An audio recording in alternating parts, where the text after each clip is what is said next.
Sports Star.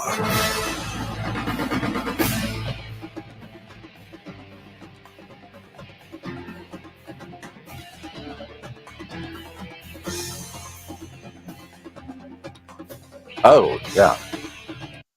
Dude, let it marinate. No, I realized I'm behind. I need to catch up. I got lost in other things. I'm not adequately on camera, and I have a collared shirt on. I want to show it off. Good morning, everybody. Where'd my music go, Edwin? You gotta, but slow. He faded it, but I wasn't ready yet. I hadn't even said good morning to the people. Good morning. Well, come on, Edwin. Get into 30 seconds. Can we start this over? Come on.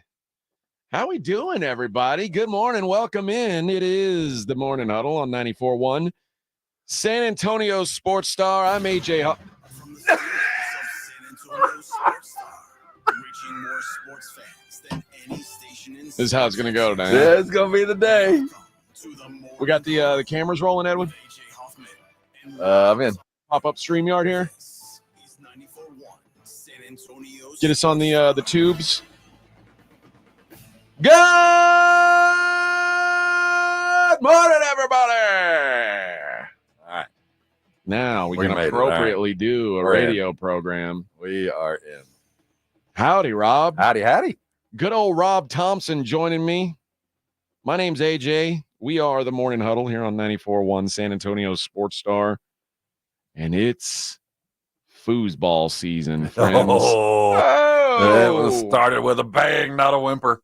No, it started with a whimper from my bank account. Well, there was that. But did you stay up late watching these games? I was mad at Colorado for making me wait late.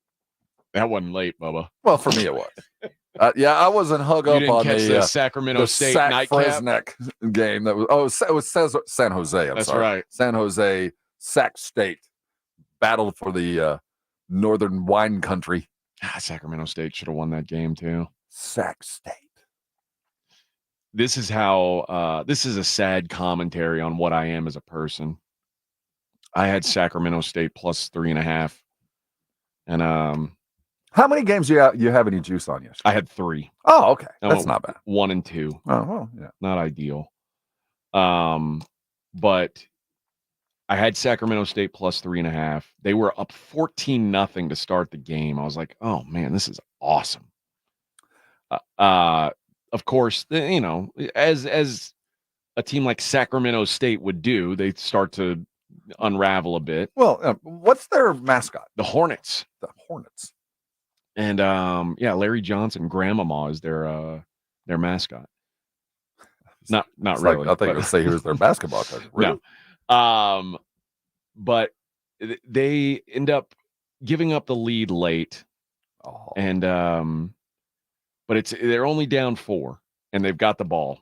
And I'm thinking, okay, here we go. San Jose just went up. There's still time. You're the only person west of, say, like Reno or Vegas, I guess. They cared about Vegas this. That was really paying attention to the Fresnec San Jose game or Sac State game. Yeah. So San Jose kicks it off. The Sacramento State kick returner gets walloped, and he fumbles. He's down. He's doing the Frankenstein arms. Oh, he did the whole that one used to call it going crickets, where their arms go straight and then they go out. Yeah. So that's what he was doing.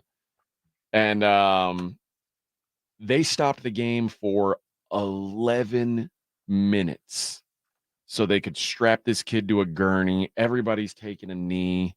It's a very, very scary sight. And here's where. So what was the line on it? It was Sac State plus 3.5.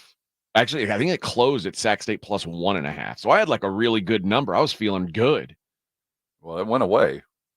Well, while everybody's like, praying and hush over the crowd, every time they show a replay, I'm saying, dude, that's targeting. That shouldn't even be a fumble. They should get the ball back. That's targeting. You can't hit the guy like that. And that's when finally, after 11 minutes and, a round of applause because the kid's not dead, They show back up, and San Jose State's got the ball. They score a touchdown, and then I'm like, oh, Well, this then they is scored disgusting. 2 I'm going more. to bed. Yeah, Final 42-24. I'm going to bed. The Hornets gave up. Yeah, they did. They rolled over as soon. You know when they rolled over? Right when their kick returner rolled over. I think they decided AJ needed to go to bed. That was it. That was it. We've done enough damage. Let's put him down. It's only the beginning of what's going to be a busy and fruitful weekend. Oh yeah, and I got him back in the saddle again tonight. I'm trying to make some more money tonight.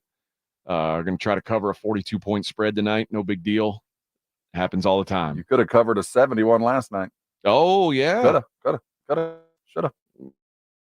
Dewey got their job done. Oh man. 48.5-point favorites. No worries. I cannot wait to talk about Colorado. What people's takeaway from that game today was. Well, we will talk about them certainly. That portents of greatness. We got a wide receiver back in the business. What did you think? Let's talk the important thing about the Colorado game.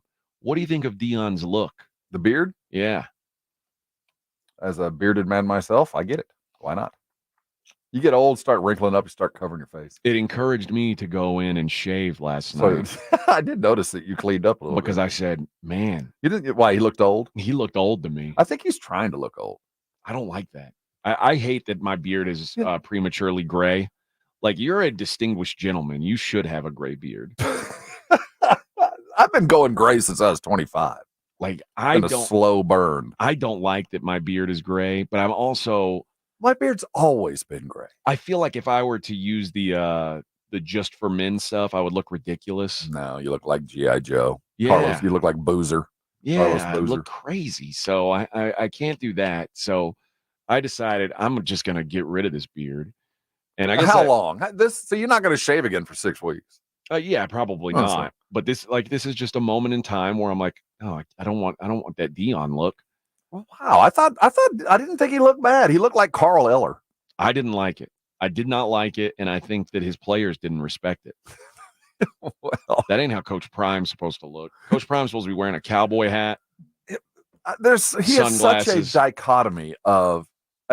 I think he would be a genuine pleasure to play for. I really do. I think he sets. Oh my God, I don't. No, I like coaches that will tell you this is what I expect. Any less than that, I'm going to treat you like dirt. I mean, I like knowing exactly where I need to be, and there's something about Prime that tells me you know exactly where you stand with this dude as a coach, and that's for me. That's all I ever asked for. There's that, and then I think in game, I'm not sure I don't think he's a seasoned coach. I think he's better than he was, but I think playing for him would be a lot of fun. I don't think being in a program that he's running would be fun, if that makes any sense. Because the way the kids just adore him. And another thing I saw him until he yanks their scholarship and sends them packing. Well, I mean, one of those things. I don't think except for his son. His son, the good son, you get it. But his son that sucked, he was still nice to him. If I was one of the crappy kids last year, I'd been like, "Hey, why's your crappy son still getting this good treatment?" Daddy ball's nothing new. I'm not trying to overly defend him because there's so much about him I don't like. I found myself coming into last night actively rooting against him. I wanted to see Colorado fail. But in game, the way I see his players look at him and the way I see his players react to him, and then it's only week one, Bubba. Well, no, but there was an injury on the other side. It was a South Dakota, one of the Dakotas, whatever South school Dakota that was. State. That was North hurt. Dakota State. Sorry. And the first guy on the field to see if he was okay was Deion. He dropped his stuff and was on the field next to his opposing kid as fast as he could get out there. And he stood there and he called out Colorado. I mean, he stood there until he was comfortable that kid was okay. That showed me a lot about Deion. I'm not going to actively root against him anymore because I don't like the way he treated, he was handling his program. But I'll tell you, inside that bubble, I appreciate what he's doing. They actually released the audio of what he said to that kid. And he was asking him about the transfer portal. Yeah. How's 500K sound? So, yeah. They're going to have a long year, though. I'll tell you that. Oh, I think so, too. Yeah. I'm not a Deion guy. I'm not a hater per se. I just didn't get – I thought the hype on it – like when they put Colorado in the top 25 last year. I was like, what are we doing? Is this real life? Like that is not a good team. No, there's talent there, but they're not a good team. And I think we're seeing much of the same here this year. But we'll talk about that game. We'll talk about a couple of the games from yesterday. There was the Minnesota North Carolina game ended up being good. Former Aggie quarterback. There's that former Aggies on every game we watch over this weekend. There's going to be a former Aggie playing a role. It's already started. I watched Haynes King in Ireland. Yeah. We watched Aggie last night. Max Johnson. And there's all the Johnson boys, the mercenaries that are the Johnson family. And I have a sense, and there'll be many others. And we'll see Evan Stewart this weekend at Oregon, catching deep balls from. He's incredible. He's going to play on Sunday for sure. I feel bad for him. Well, I don't feel bad for him now. I felt bad for him when he was stuck in a Jimbo offense. I was like, oh, this poor dude. He's got to get away from this dinosaur wrangler. And he gets away and finally gets a guy coming in that's going to throw the ball. Yeah, now. But I think for his NFL career, he still landed in a pretty good spot. I don't think he's mad. But yeah, we'll see a lot of Aggies play this weekend. Let's hope the ones that matter play up to par. Yeah, that is the big by the question. way, I wanted to show you something. For those of you that are watching on the YouTube, that's one of the ugliest shirts I've seen you wear. By the way, I kid you not, is 30 years old. That is a hideous shirt. And back before we were called out on it, before it got embarrassing that we ever even brought it up, and you notice we don't bring it up anymore. Is on this shirt. I don't think you can see it. Is National Champion 1939. It actually is on this shirt. At some point, Aggie doesn't market that anymore. It was like the Knight Ritter. We have established the championship program. It's just not the world championship yet. Somebody named this national champion in 1939, and whoever made this shirt decided, well, there's one. So that's not a marketing ploy that A&M uses There anymore. was a minute there where I know there was. I recall, like, hey, we want a title. And I went and looked at it like, no, that's not a title. We don't talk about that But now. This is my good luck charm. It's quite honestly one of the worst shirts I've ever seen you wear. And for anybody who hasn't seen, go to our YouTube feed. You will see this is like a work of art. It's like it should be in some kind of museum. No, it should be in. It is a beautiful garment. It should be in a bathroom like wallpaper in the 70s. This is about how old this shirt is. It has the old Kyle Field with the horseshoe where you could actually like look out and see all the way south. You can see out, halfway. I'm trying to think of the first south. So what is that? It doesn't matter. You can see south of town. What's this building over here on your right shoulder? That's the systems building. That's the systems building? That's the one of the older buildings on campus. When you see pictures of A&M, you normally see this building. That's like that's one of the trademark buildings. Yeah, that's one of the OG ones. See, you got the ring, you got the blue bonnets. See, I mean, it's got everything. Is the dog on there? Oh, you better smile when you say it. Okay. Yes, Ms. Revelle's represented several times. Yeah, that is. I mean, listen, you're a proud alma mater. I give that to you, but that is a hideous shirt. You've got some that look good. That one, this one, not so much, huh? Not so much. It's of another era. And you're not, by the way, we're champions in 1939. It says so right here. And why don't you have your top button buttoned? Because I don't think it would button. I'm so used to seeing you with the top. Yeah, that's what I'm used to. That top button look. You button in your headphones. I think I button my headphones into my shirt. I'm cool. I'm calm. I'm relaxed. Okay, yeah, because you feel like A&M's in good shape. Oh man, tomorrow's gonna be a long day. Why? Because are you nervous? The last time A&M beat a top 10 ranked non-conference team at home. 1939. 1989. Some 50 years after our national championship, way back in the great year of 1939. Back before and during WW2, when there weren't a whole lot of gentlemen playing college football, we won ourselves a national championship. So 1989. Who was that game? I don't remember. I could be. I'm just pulling numbers out of my butt, but I do believe it's been since like the late 90s that A&M has beaten a non-conference top 10 team. Now we've beaten several top 10 teams in conference, but non-conference top 10 Aggies have not fared very well. It's been a minute. So knowing that, knowing the situation they're getting into, could be worse. Could be raining, but it's gonna be a rough one. Is it would a loss dissuade your confidence for the season? I come into this season. I think that obviously they need to beat those that they should beat. But I think 8 and 9 wins for a first-year coach dealing with the exodus and the transfer portal and all the things would be a very respectable beginning to what is already shown to be a very fruitful recruiting period. A&M's going to start getting the guys they want. I think Elko understands Well, that. hasn't A&M been getting the guys they want? No, well, they've been getting the guys they thought they needed. There's a very big difference. They'll get the guys they want, whether they've got 3, 4, 5 stars. I don't think that's going to matter anymore. What I'm getting at is my expectations are just start a program. Just compete. Start yourself, Elko, and we'll discuss expectations after year one. What's the cutoff where you're disappointed? There's. I won't quantify wins because I know injuries play a role, especially in the transfer. But I think that a winning season is at the bare minimum. Okay, you should expect that. But I think that I'm looking at there's 8, 9 wins. There's 8 wins in this. The schedule is really open for Texas A&M, to be quite honest. And 8 wins and a big signature win would be a huge first year. A big signature win. I wonder what Texas, of course, matters, but that goes without saying. I'm talking about one of the others. Okay. But if they go 4-8, but they beat Texas, this is you're okay with that? Well, so would Texas. If Texas went 4-8 and beat A&M or OU. I mean, there's season-saving games. I don't think that works for Texas at this point. A team that was playing a game away from the national championship, they go 4-8 this year. It's a disaster, no matter what. Well, yeah, but what I'm getting at is the rivalry game, while hated by most coaches, the good ones understand it can save your year. Yeah. And save your job and make you that next year's $4 million, $5 million year. Yeah. And Texas has a couple of Texas now, like getting Arkansas back. I can't wait to see Texas having Arkansas, A&M, and Oklahoma. I cannot wait to talk to you diehard Texas fans about the first week in November. After you fight your first battle and you go, oh, that went pretty good. That's Colorado State. That was, we look pretty good. And then you start diving into that SEC season, and those waves keep coming.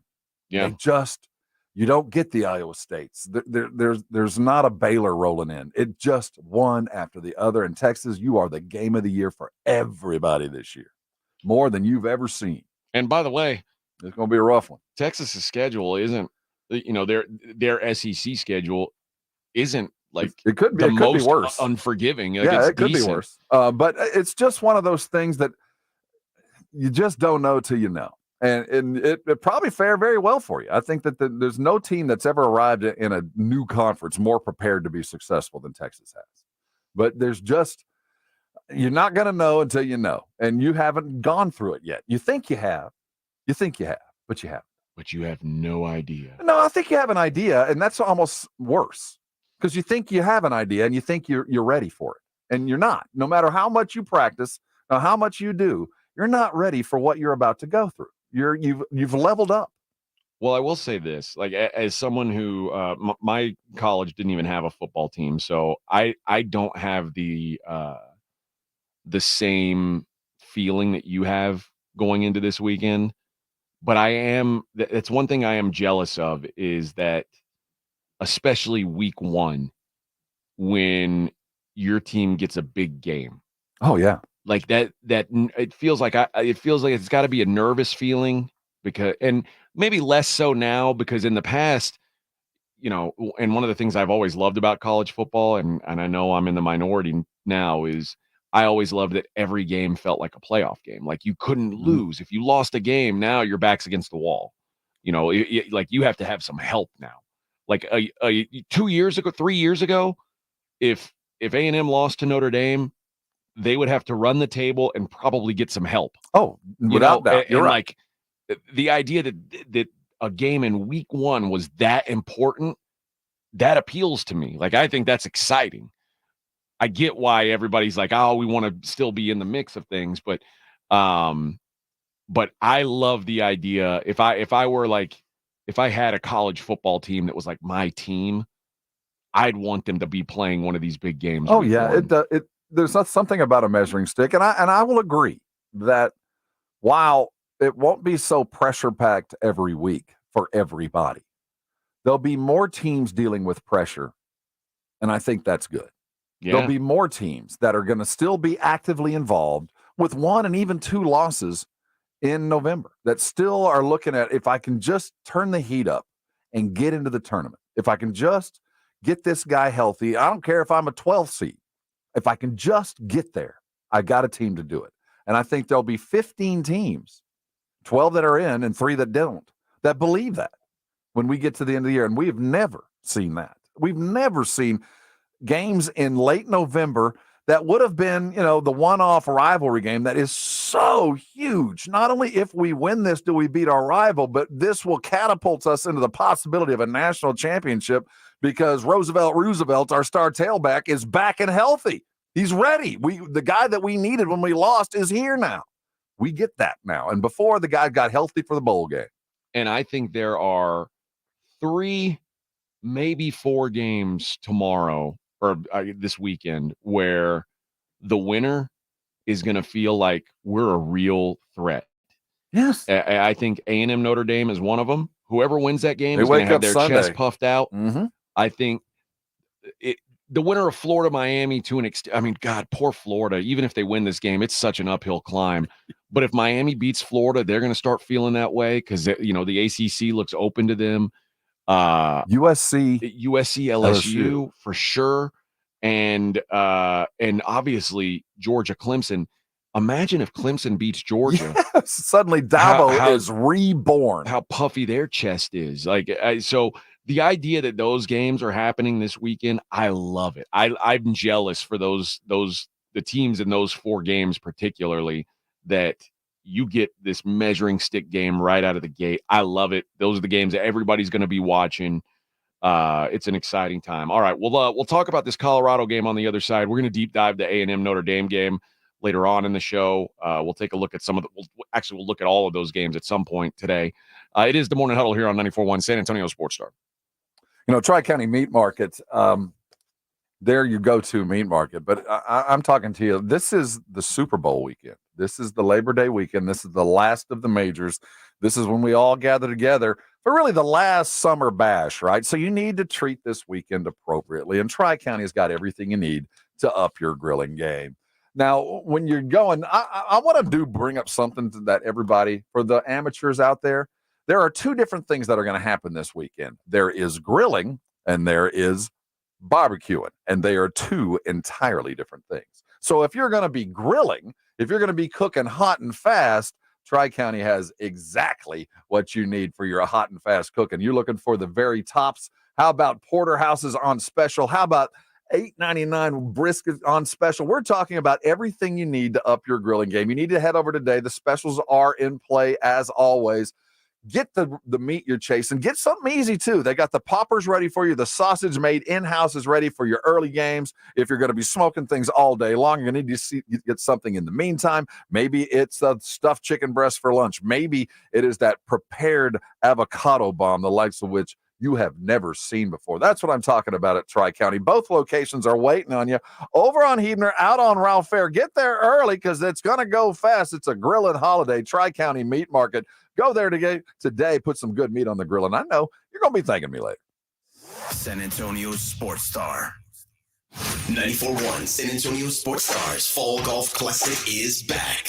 Monday, September 30th at Olympia Hills Golf Club. Get your slot now. $120 per person or $400 per foursome. The Fall Golf Classic, benefiting San Antonio Sports, is presented by the Law Office of Jesse Hernandez, the Texas Chungla, sponsored in part by Jim Beam, PPL Motorhomes, Flight by England, Tomalitos Mexican Restaurant. The Fall Golf Classic happening Monday, September 30th. Sign up now at sasportstar.com. Did you know your skin is the largest organ of your body? Huh? That's why you should shower with Old Spice Super Hydration Body Wash instead of plain old bar soap. Love your skin by super hydrating it with vitamin D3 and glorious notes of vanilla and shea. Did you know that my super hydrated skin is the second largest organ of my body? The first is my heart. Old Spice. Men have skin too. Old Spice Super Hydration Body Wash. 24/7 renewing moisture with daily use. When you are just craving something salty and packs a crunch, Southern Recipe Pork Rinds is your crunch time decision. Game day just got a whole lot crunchier thanks to the powerhouse snack, Southern Recipe Pork Rinds. We're talking about crispy, golden bites of pure awesomeness. Pork rinds are your MVP snack. And get this, they're low carb and high in protein, so you can keep the energy high without the guilt. Don't settle for ordinary on game day. Grab yourself a bag of Southern Recipe Pork Rinds at H-E-B today. What's wrong with Rick? He's kind of spacey. That's Rick's identical twin, Scott. He's not used to answering to Rick. What's going on? Rick asked me to keep it secret, but he asked his twin to cover his shift so he could go to Diamonds Direct to shop. But this is a jewelry store. Exactly. But the prices and selection are so much better at Diamonds Direct.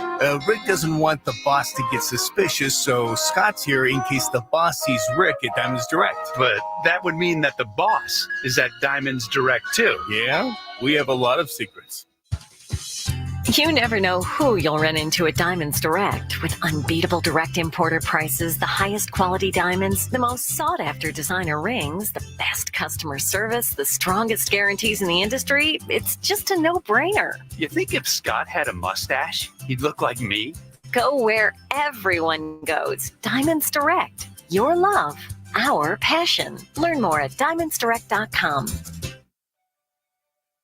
My wife and I always loved doing everything together. Jiu-jitsu, kayaking, and intimacy was always on point. It was around my early 30s when I noticed a downward trend. Watching a lot of TV, putting on weight, and just full of self-doubt. I had tried another men's clinic with disappointing results. It's the personalized treatment I receive at Revive Men's Health that has been the complete game changer for me. I've got my energy and motivation back. I'm feeling stronger than I did in my 20s, and it made me a much better husband to my wife. I'm Nicole Chrysler, healthcare provider at Revive Men's Health. If you are always feeling tired or moody, have a difficult time sleeping, or decreased libido, you may be suffering from low testosterone. Book your free T-check and exam. Call Revive Men's Health San Antonio at 210-615-7777. That's 210-615-7777. Or visit ReviveMen'sHealth.com. If you get arrested, get out of jail fast by calling AA Best Bail Bonds, 210-225-2121. Text bail to 474747 or online at mybestbailbonds.com. You don't have to call attorneys or anybody else. Don't be forced into a PR bond. If the jail offers you one, make sure you understand the conditions before accepting it. AA Best Bail Bonds. Nobody beats their price. They have payment plans. Call 210-225-2121 or mybestbailbonds.com. License number 149. Is your everyday congestion preventing you from enjoying life's big moments? Try Vicks Sinex Saline today and get yourself back in the action. Vicks Sinex Saline instantly clears everyday congestion with a gentle ultrafine mist. Sinex Saline's drug-free, no-mess formula instantly moisturizes and soothes dry, irritated nasal passages for quick and effective relief. Get back to enjoying life's big moments to the fullest without having to worry about everyday congestion holding you back. Just Sinex, breathe, use as directed. Hey, football fans, Michael Vick here. I had an advantage. My legs were a weapon. 6,109 rushing yards, still unbeaten records. That's why I bet at BetUS.com. They offer American sports bettors an advantage. The industry's biggest bonus, a 125% sign-up bonus on your first 3 deposits. And get expert picks and predictions on their very own BetUS TV. Take advantage. Join me online at BetUS Sportsbook and Casino. BetUS, where the game begins. Looking for the ultimate bar experience? I-10 Ice House has daily happy hour specials that'll keep your spirits high and your wallet happy. Plus, catch the biggest sports events on massive 10-foot screens. The best seats are at I-10 Ice House on 9518 Console Drive. 94.1 San Antonio Sports Star, South Texas home for Texas A&M football. Saturday afternoon at 6:30. The Aggies take on the Notre Dame Leprechauns, presented by Ewald Kubota and the Angry Elephant. Pregame at 5:30 on 94.1 San Antonio Sports Star. 94.1 San Antonio Sports Star traffic from News Talk 550 KTSA. Good morning. We are working an accident at I-10 eastbound at Proban, just on the south side of downtown. This wreck is taking up 2 right lanes as you stop and go from South Florida Street. On 35 southbound at connector to get onto westbound Highway 90. We've got some road work that's blocking the ramp. 90 eastbound couples over to 35. 2 right lanes are blocked. And also on the westbound side of the lead goes to couples. 2 right lanes blocked with road work. Debbie Alcacer, KTSA, Time Saver Traffic. It's the Morning Huddle with AJ Hoffman and Rob Thompson. Now that we've seen Colorado, what do you think they do next week against Nebraska? At Nebraska. It's corn. Do you think they take the L early this year, or do you think Matt Rule? Do you think they fool everybody for a while like they did last year? Matt Rule is drooling. I think Matt so, Rule too. saw that defense for Colorado and is about to light Colorado up, put a hang 40 on Colorado. Now, that doesn't mean Colorado can't score 48, but watching Colorado this week, bet the over on just about everything they do. That defense is terrible. Ironically, they went under yesterday. Yeah, but that was against a high functioning but lesser talented football team. Yeah. Yeah, I left that thing going, okay. A lot of off-season hype. You're hoping for a big jump in Dion. It sure looked a hell of a lot like last year's team to me. And that ain't good. But I'll say this. Shador looked better. Travis Hunter is the best player in college football. Now, he might not win the Heisman, but he is the best player in college football. The best player in college football. I'm telling you, we can coming debate, out of high school, he was. We can debate what position he'll be best at in the NFL. I don't know.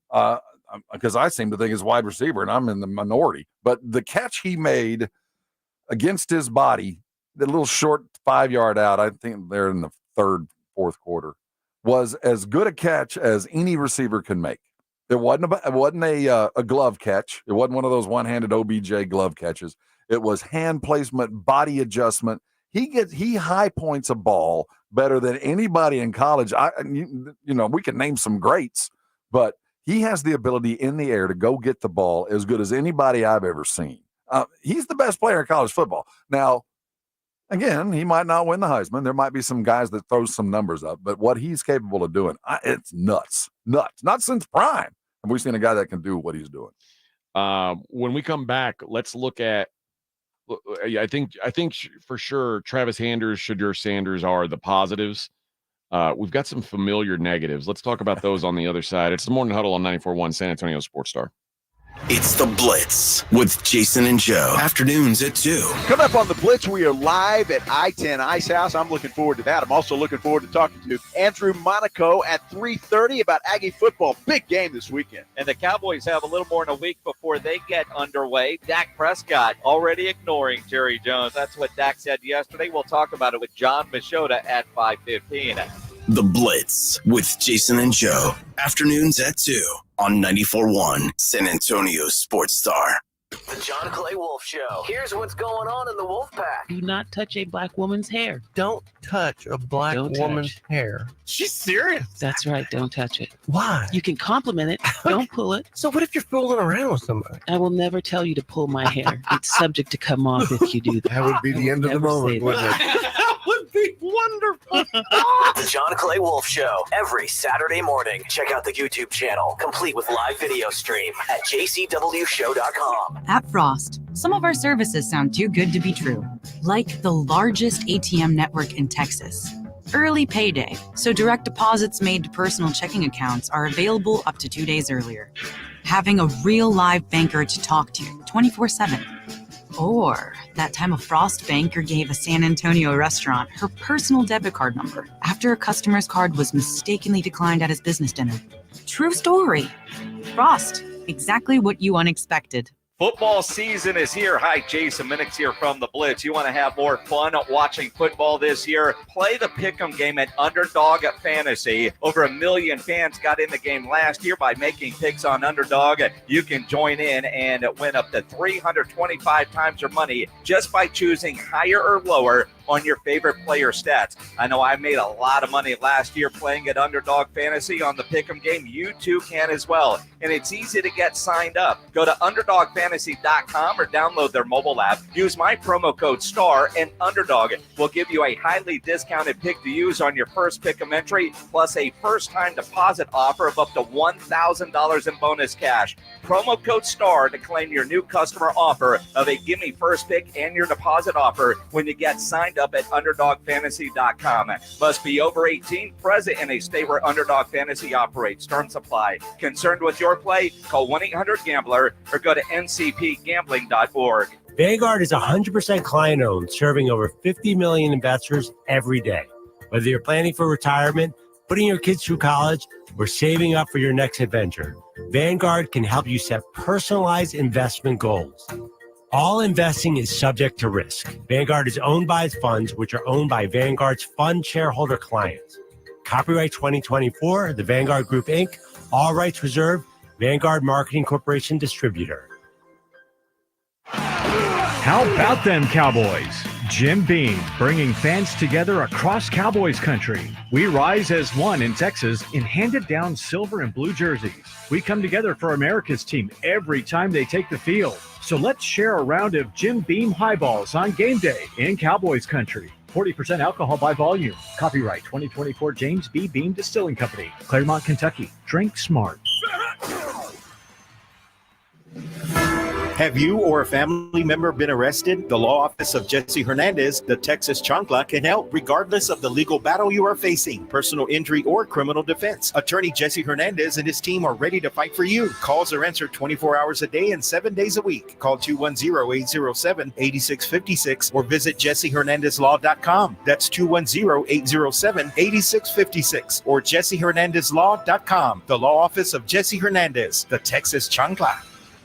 Ulta Beauty's 21 Days of Beauty event is back. From now until September 19th, score over 200 daily beauty steals at 50% off in every category. And check Ulta.com daily to get them all before they're gone. Take 50% off bestsellers from brands like Estee Lauder and Supergoop. Plus, say hello to new finds from brands like Dyson and Sol de Janeiro. And Ilia is now at Ulta Beauty in select stores and online. Shop in-store at Ulta.com or try pickup today. Ulta Beauty. The possibilities are beautiful. Conditions apply while supplies last. Last year's RV trip, we met a couple with the same bumper sticker. What are the odds? Your cousin isn't a good storyteller. He was a podiatrist, or was it a pharmacist? You don't say. I can't remember. But she owns an RV protected by Progressive, and you don't. So until you get your own RV, her stories are the most interesting stories you've ever heard. Wow, interesting. And when you do get your own RV, save money by bundling it with your home, auto, or other vehicles with Progressive. Oh, anesthesiologist. He was an anesthesiologist. Progressive Casualty Insurance Company, affiliates, and other insurers. Not available in all states. 94.1 San Antonio Sports Star traffic from News Talk 550 KTSA. Good morning. We are working an accident at I-10 eastbound at Proban, just on the south side of downtown.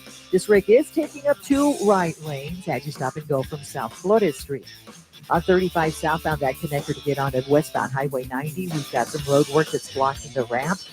90 eastbound, couples over to 35. 2 right lanes are blocked, and also on the westbound side of the lead goes to couples. 2 right lanes blocked with road work. Debbie Alcacer, KTSA, Time Saver Traffic. This is Jason Minix from The Blitz, and you're listening to 94.1 San Antonio Sports Star.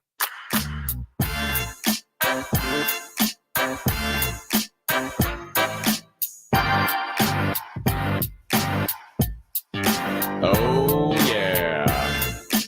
So, like I said, looked a lot like last year's team.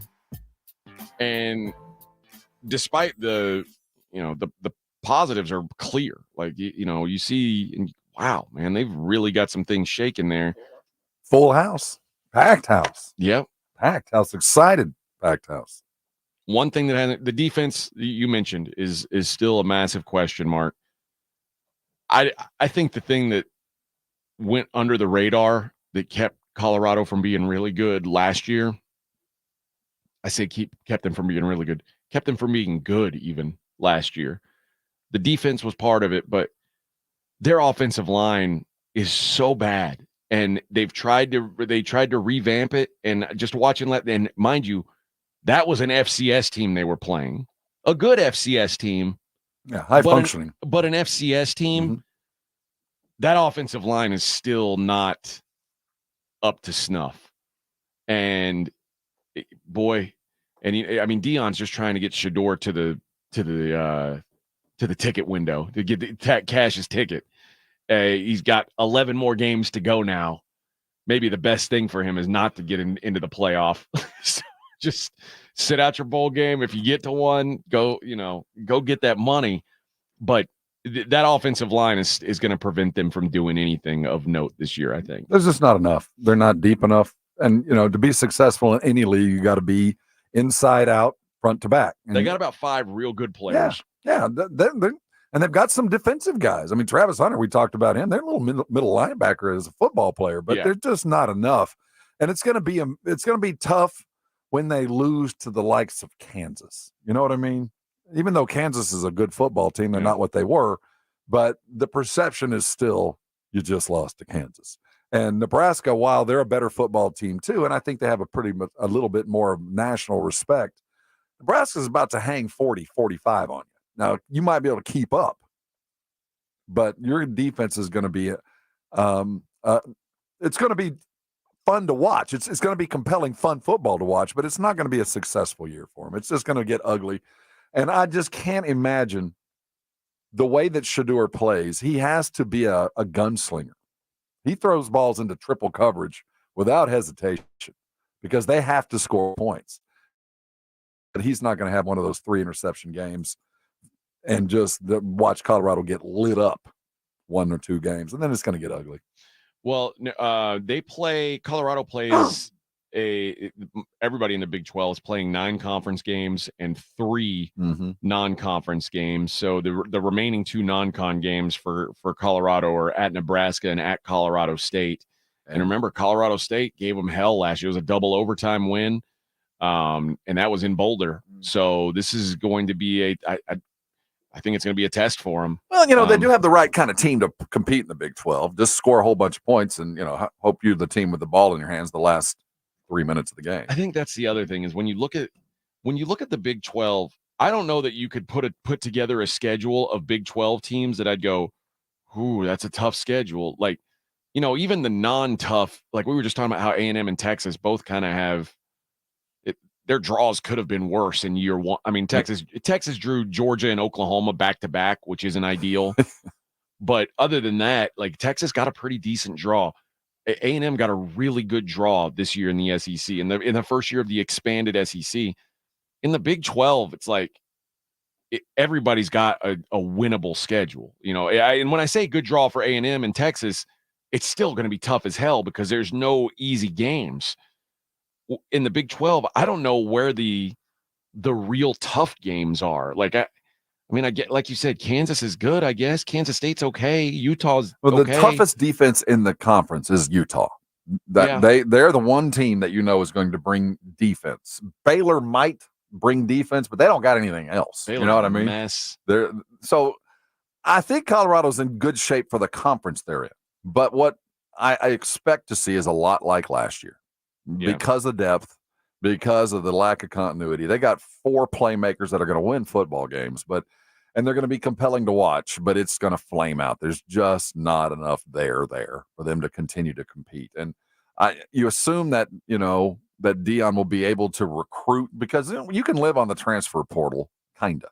But to grow a football team, it's hard to go get the really great right guard unless you recruited him.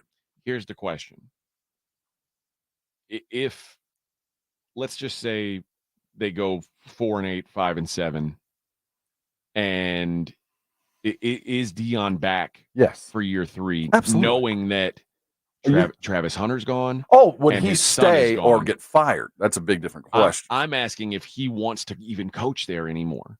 Once his son is gone and once Travis Hunter's gone, like you were losing before.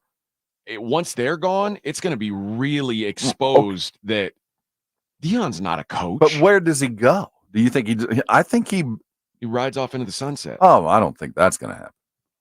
I mean, where does he go? He's a coach. He's been coaching since he left. There's never been why media. Did he become a coach? I don't know if he hadn't always coached his son. I think that was the goal all along there was that, but I think he's a coach. And I think once he's gone, Colorado is perfectly happy with 4 wins and full house.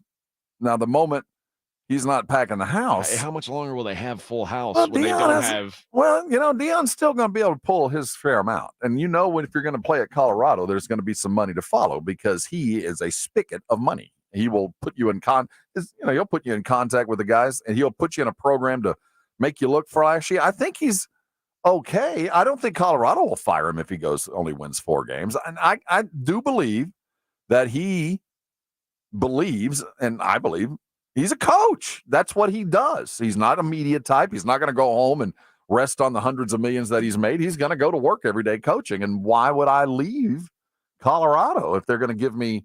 He gets a percentage of the gate. You know that, right? Yeah. His contract is not like any other NFL coach. To pay him, they had to do some stuff that I've never seen before. So as long as he's packing the house and there's interest in the program, if I'm Colorado, I'm not firing him. I mean, that'd be crazy. Look at what they've been for the last 30 years. How different is it? I mean, other than the attendance, how different is what they are right now? The attendance.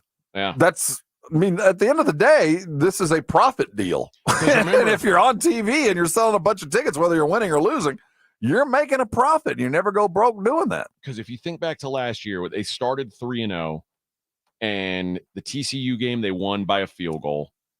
The Nebraska game, they won pretty comfortably. The Colorado State game, they won and their only conference win was against Arizona State, and it was on a last-second field goal. Yeah, but it is only year 2. I mean, I know we're holding him to a different standard, and I know the transfer portal allows for a rather rapid change, but this same transfer portal applies to everybody else, too. I mean, they all get guys, too. I still think he's got a 4-year window, and I think his plan when he got there was it's going to take me 4 years, even though I can bring in some transfers. Now, whether he wants to stay when his son and his best friend and his other son are gone, that's another one. I didn't really put that into the equation. I feel like this is what he wants to do. Yeah, I think once he realizes that coaching at Colorado is a lot less fun when you don't have 2 of the 10 best players in the country. And when by the way, when you had 2 of the 10 best players in the country, you were still only winning 4 games. What's it going to look like when they're gone? That's tough. That's going to be tough. And the problem is now it's kind of, I mean, yeah, Deion's going to be able to recruit, but how many people are going to want to come up and go 4-8? I mean, the thing is, he was coaching at Jackson State. Yeah. You got to want to be a coach to coach at Jackson State. Well, Jackson State gave him an opportunity that wasn't presented to him by a D1 school. And he didn't win like crazy at Jackson State. He lost a fair amount of football games. But he built up an excitement, a buzz. That thing, to me, that tells me he's a coach. Yeah. He's not a former football player banking on his name. This is a guy who is a legitimate football coach. And I don't think he's going to give that up. Now, whether he decides to leave Colorado for another gig might be something else, but I don't see him hanging it up. I see growth as a coach. All right. On the other side, we'll talk about what else happened in college football yesterday. And as the show goes on, we'll look forward to what's going to happen tonight and tomorrow. It is the Morning Huddle on 94.1 San Antonio Sports Star. This is Jim Rome, and you're listening to 94.1 San Antonio Sports Star. Hey, it's Rob Thompson here for Prize Picks, America's #1 daily fantasy sports app. I'm one of 5 million active members. I play every day because you know why? It's the easiest and most exciting way to play daily fantasy sports because I get to use my knowledge and apply it to win some serious money. And as a player, they invented FlexPay, which means you can still cash out if your lineup isn't perfect. You can double your money even if your pick don't hit. You can win up to 100 times your money on Prize Picks with just a simple 4 correct picks. It is that easy to play. You can have fun. It's simple. It's a great playing experience, and you can use your knowledge. How well is Tyreek Hill going to do this week? How is Dak Prescott going to play? If you know, you go play. It's Prize Picks. Download the Prize Picks app today and use the code Alamo and get $50 instantly when you play. That's code Alamo on Prize Picks. You get $50 instantly when you play just 5. You don't even need to win win to receive the $50 bonus. It's guaranteed. Prize Picks. Run your game. Hi, this is Congressman Joaquin Castro. Here in Military City, USA, we're proud to stand by our veterans. Every year, my office is honored to help San Antonio veterans and military families with delayed benefits, claims, and service questions. Just know that if you need a hand, we're here for you. Call 210-348-8216 or visit castro.house.gov/help to learn more. Paid for by official funds authorized by the House of Representatives. George gets justice. At George Salinas Injury Lawyers, our motto is simple. George gets justice. But what does that mean for you? It means you get an award-winning team of attorneys who will fight for everything taken from you so that you can get back to what matters in life. When we say George gets justice, it's just not a motto. It's a commitment to you. Call us at 210-225-0909 or visit getgeorge.com. George gets justice. George gets justice. Getgeorge.com. Hey, football fans, Michael Vick here. They say I transformed the quarterback position. The fastest ever, the strongest arm, the most rushing yards. They call me a game changer. I say BetUS.com changed the sports betting game. It started 30 years ago with the industry's biggest bonuses, and they haven't stopped. This football season, get a 125% sign-up bonus on your first 3 deposits. Join me at BetUS Online Sportsbook and Casino, BetUS, where the game begins. Guys, your testosterone level impacts your energy, drive, weight, hair loss, and even ED. Revive Men's Health San Antonio will check your T level for free. For your free T level check, exam, and consultation, call 210-615-7777 or visit revivemenshealth.com. Looking for the ultimate bar experience? I-10 Ice House has daily happy hour specials that'll keep your spirits high and your wallet happy. Plus, catch the biggest sports events on massive 10-foot screens. The best seats are at I-10 Ice House on 9518 Console Drive. Kick off fall with Labor Day deals happening now at Lowe's. Right now, buy one, get one free on select interior paint via Lowe's gift card rebate for your next paint project. Plus, don't miss out on select 1-pint annuals. Get 5 for only $5. Shop these can't-miss deals today before they're gone. Because Lowe's knows savings. Lowe's knows home improvement. Valid through 9/4 while supplies last. More terms and restrictions apply. See Lowe's.com/rebates for details. Prescriptions require an online consultation with a healthcare provider who will determine if appropriate. Restrictions apply. See website for details and important safety information. Subscription required. Price varies based on product and subscription plan. Hey guys, did you know there's a generic form of Viagra that works just the same but is 95% cheaper? And you can get it online at hims.com/joy. Through Hims, you'll get a free medical consultation to determine the ED medication that's best for you, discreet shipping if prescribed, a 100% online process, and a range of treatment options, including trusted generic alternatives to the name brands, at up to 95% off. ED is personal, and at Hims, so is treating it. Just go to hims.com/joy and get connected to a licensed medical provider online for free with zero copay, no expensive appointments, and no awkward face-to-face conversations. To start your free online visit, you need to go to this exclusive address, hims.com/joy. That's hims.com/joy for your free online visit. HIMS.com/JOY. It's the Morning Huddle with AJ Hoffman and Rob Thompson on 94.1 San Antonio's Sports Star.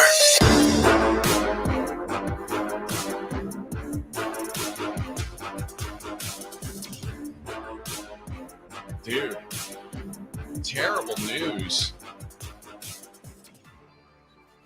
Columbus Blue Jackets forward Johnny Gaudreau, Johnny Hockey they call him, died last night or yesterday in a bike accident, which is crazy.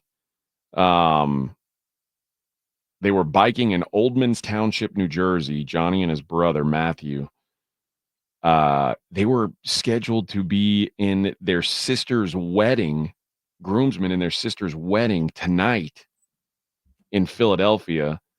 Johnny Gaudreau's wife was supposed to be the maid of honor tonight. This is a tragic thing. That's wild, man. That's tough. And it was just, remember the Blue Jackets were a few years ago.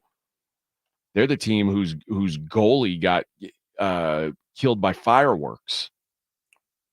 Do you remember that? No. Oh my God. It's yeah. terrible. He like the I think that he was at the goalie coach's house for 4th of July and like blew himself up. Yeah. Blue Jackets team is cursed. It's terrible.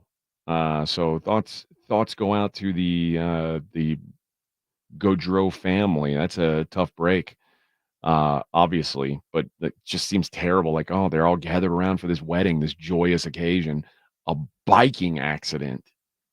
Like, and it doesn't give detail. I don't know if he got run over or like they were. I'm guessing there's not much mountain biking to be done in New Jersey, so I'm guessing it would have had to have been traffic related. I'm thinking, like, when I think of a biking accident, I'm like, oh, he must have been mountain biking and like tumbled down a hill. Biking accident. Tumbling down a hill in New Jersey. So they lost bicycle and then fireworks. Yeah. I think you built your headquarters over an Indian burial think ground. that might I think be there's something afoot. You might need case. to put some eggs under some beds. All right, we'll get Light into some candles. We'll get into more football on the other side. And Rob's favorite tennis player lost. He's a loser. He's a stupid loser. He was exposed on the only true court. It's the Morning Huddle on 94.1 San Antonio Sports Star.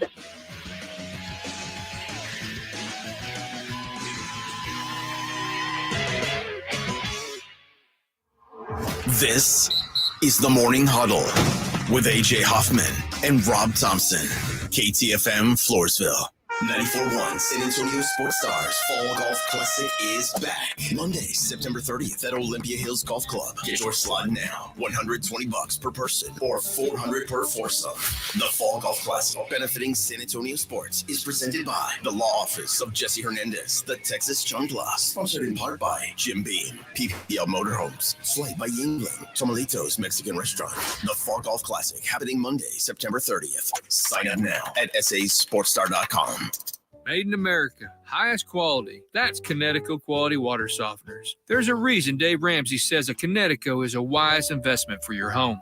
Trust me, Connecticut water systems are the best of the best. I personally have one in my home. All those other water softener systems out there are junk in comparison. Connecticut uses less water and runs on kinetic energy. So there's no computer to break, fewer moving parts, and it works only when you need it. It was even voted most efficient water softener in the world by the Water Quality Association. A Connecticut is made right here in America, has the best warranty in the industry, and is the wise investment for your home. Plus, you can try a Connecticut water system for 90 days absolutely free with no contract. Call Connecticut of San Antonio at 210-656-PURE. Check them out at ConnecticutSA.com and tell them Dave Ramsey sent you. ConnecticutSA.com.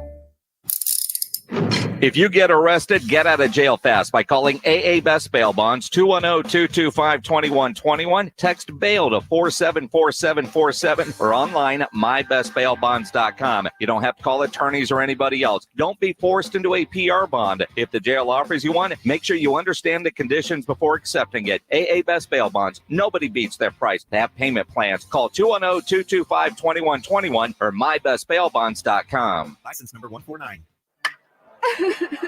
What's wrong? My travel rewards card didn't earn enough miles for my vacation. Are you crying? Are you crying because of that other credit card? Uh-huh. Well, switch to the Capital One Venture card. Venture lets you redeem miles on any travel purchase. Really? Yep, and you earn unlimited double miles on every purchase every single day. The Capital One Venture card. What's in your wallet? Terms apply. See CapitalOne.com for details. It's Wrangler season out there. Warmer days, cooler nights, open roads, endless horizons. And you need to be ready in jeans made for the unpredictable. Wrangler, for the ride of life. Shop our newest styles today at Wrangler.com. There's never any FOMO with the iHeartRadio app. You won't ever have to miss out on your favorite shows and contests with this radio station again. Radio 24/7, 365. We're here when you want us. Stay connected and listen anywhere when you download the free iHeartRadio app. Were you uninvited to game night? Do you play board games with the ferocious intensity of an iron-fisted oligarch? Have friends left game night asking, how do you sleep at night?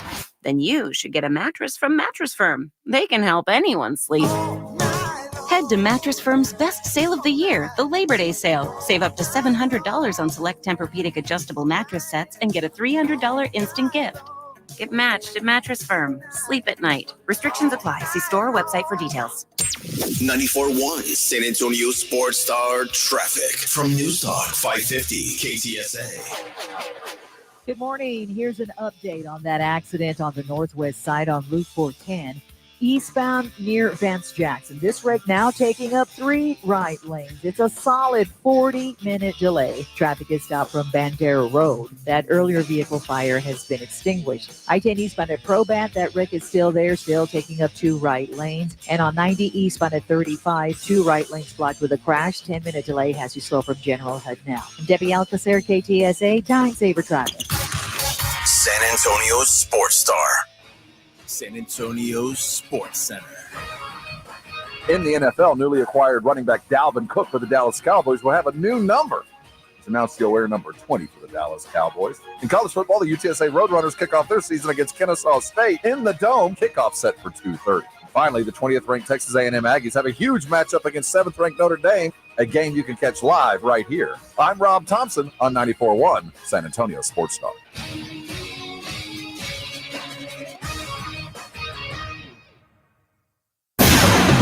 From the studios of San Antonio Sports Star, reaching more sports fans than any station in South Texas.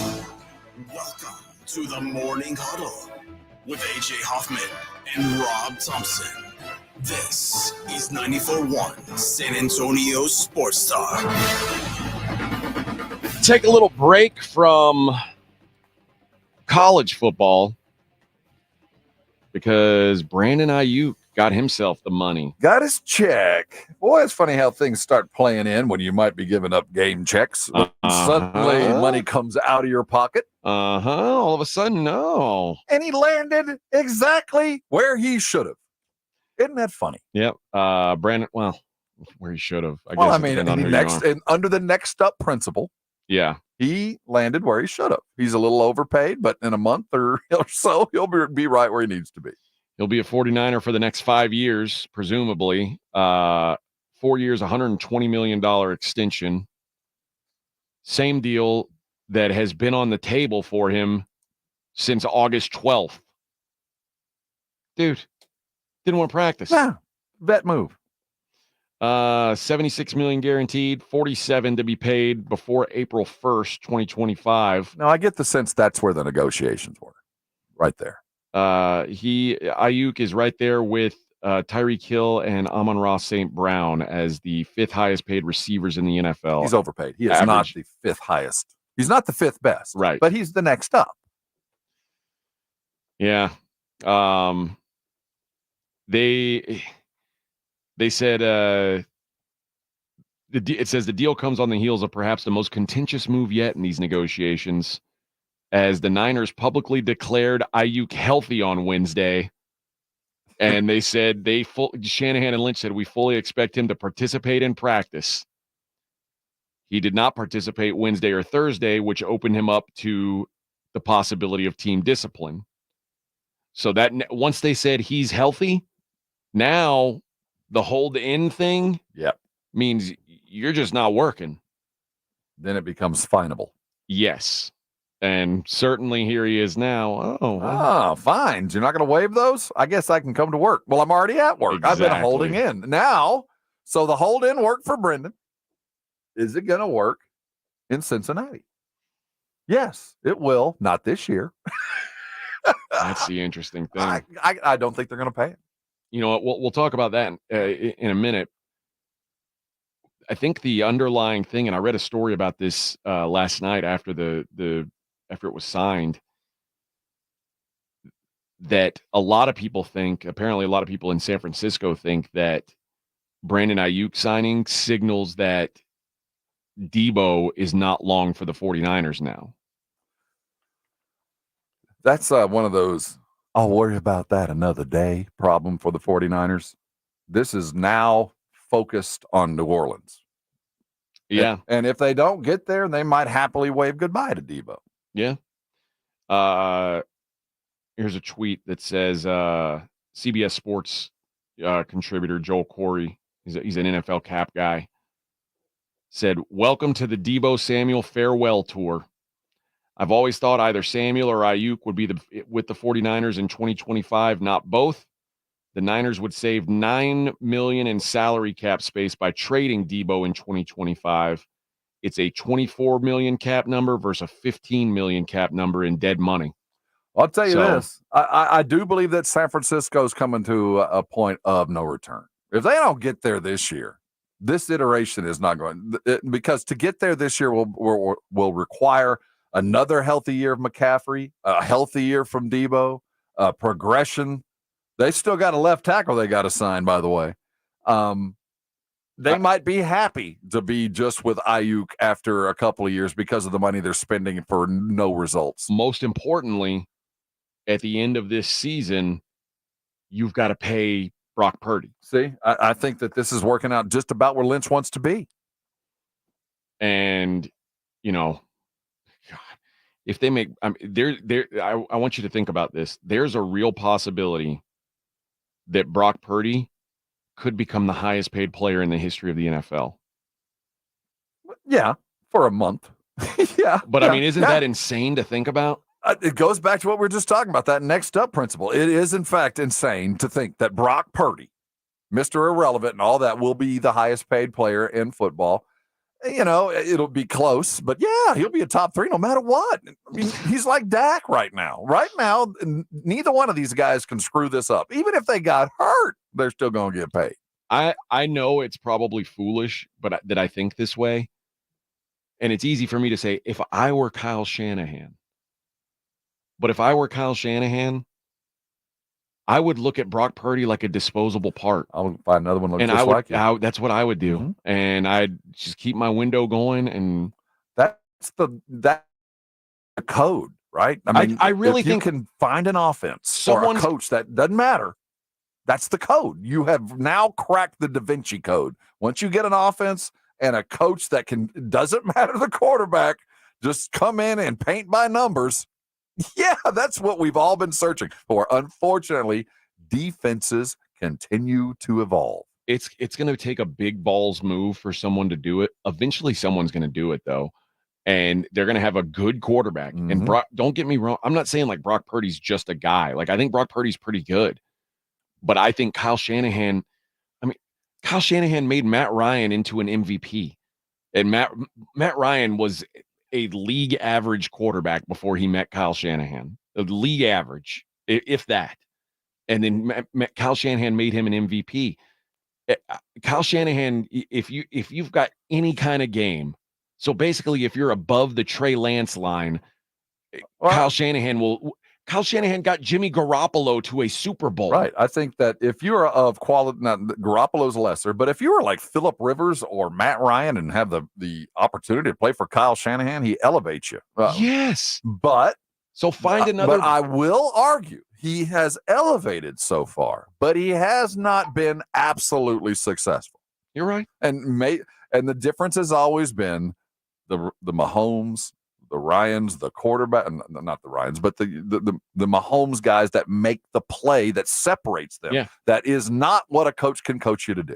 Yeah. And you always search for that, and you get yourself in a better place if you are rotating your quarterbacks around. But if you don't have a Mahomes, right, keep looking for so because Mahomes is the one exception to the rule where it doesn't really matter what the rest of the Chiefs roster is. We've seen that Mahomes is bad roster proof because the Chiefs roster, you lose maybe the best wide receiver in the world, big deal. We'll win the Super Bowl anyway. The Chiefs roster last year was the worst that it's been since Mahomes has been there, and they won the Super Bowl. He's one of one. If you don't have Patrick Mahomes, to me, the move is build the best possible roster and have a quarterback that's good enough. And keep looking for Pat Mahomes. What did Mahomes get drafted? Not number 11th 11th. Yeah. So you get that offense and you keep searching. And I'm not going to pay you $40-50 million to do what I can find a guy to pay $20 million for. And every night, if I'm drafting a new quarterback every 4 years, I might find Mahomes on accident like Kansas City did. I mean, but you got to be drafting to get him. You have to be able, you have to be like Kansas City and have an Alex Smith already on play, already playing at a high enough level to keep you happy to go get the Mahomes. And maybe we're not. Andy Reid kind of has that same, you play for me as quarterback, you're going to be successful, whether you're Alex Smith, Donovan McNabb, or Patrick Mahomes. You play for Andy Reid, you're going to be great. You play for Shanahan, you're going to be great, but the greats will become legendary. It's funny because, when you look at the 49ers, I think this is yet another example of, if you believe someone is part of your long-term plans, and it seems like a year ago, the 49ers knew they wanted Brandon Ayuk to be around. And this might be a cautionary tale to the Bengals right now. And you know what? We'll actually play that into the next segment. We'll talk about where Jamar Chase is, and the Cowboys could have done this too. If you know you want to be married to someone, the sooner you lock it in, the better. Because every day it gets more expensive.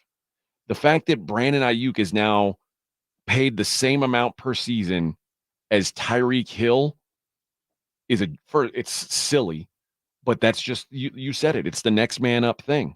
The fact that Brock Purdy is going to be paid more than Patrick Mahomes is silly, but that's the way it goes. If the Cowboys had paid CD a year ago, or even a few months ago, how much money would they have saved?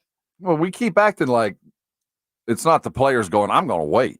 But we keep acting like it's up to the team to go, that if they wanted him, they could sign him for a long-term, financially much more appealing deal. Well, we say that because the team knows, I sign you now, that's the best thing for me. But CD knew, I'm not signing until the last second, because every second I wait, I get more money. Every second I wait, I get more money. So why, if I'm a player, would I sign early?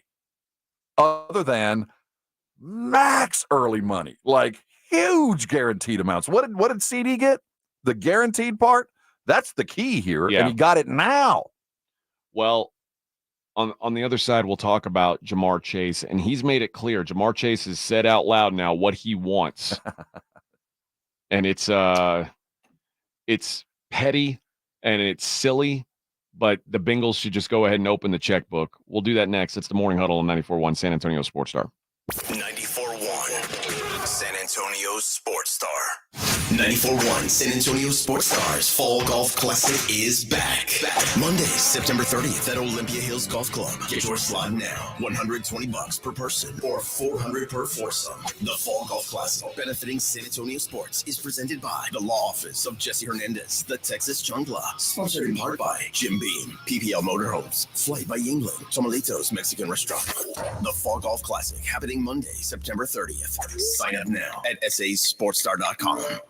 The John Clay Wolf Show. Here's what's going on in the Wolf Pack. Hey, Joe Exotic, you there? I am. So what's been going on in prison this week? Not much. Just because of the politics in prison, because I'm gay. What turned you gay, Joe Exotic? I've been asking myself that for 40 years, but I think I got sucked into it.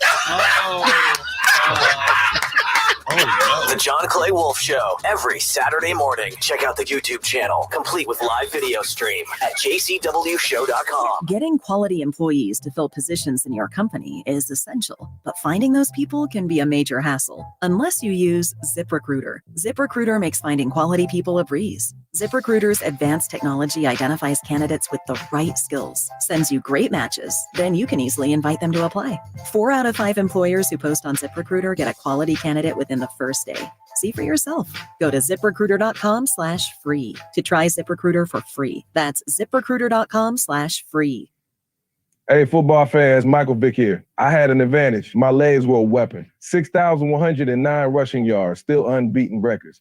That's why I bet at BetUS.com. They offer American sports bettors an advantage. The industry's biggest bonus, a 125% sign-up bonus on your first 3 deposits. And get expert picks and predictions on their very own BetUS TV. Take advantage. Join me online at BetUS Sportsbook and Casino. BetUS, where the game begins. Have you or a family member been arrested? The law office of Jesse Hernandez, the Texas Chancla, can help regardless of the legal battle you are facing, personal injury or criminal defense. Attorney Jesse Hernandez and his team are ready to fight for you. Calls are answered 24 hours a day and 7 days a week. Call 210-807-8656 or visit jessehernandezlaw.com. That's 210-807-8656 or jessehernandezlaw.com. The law office of Jesse Hernandez, the Texas Chancla.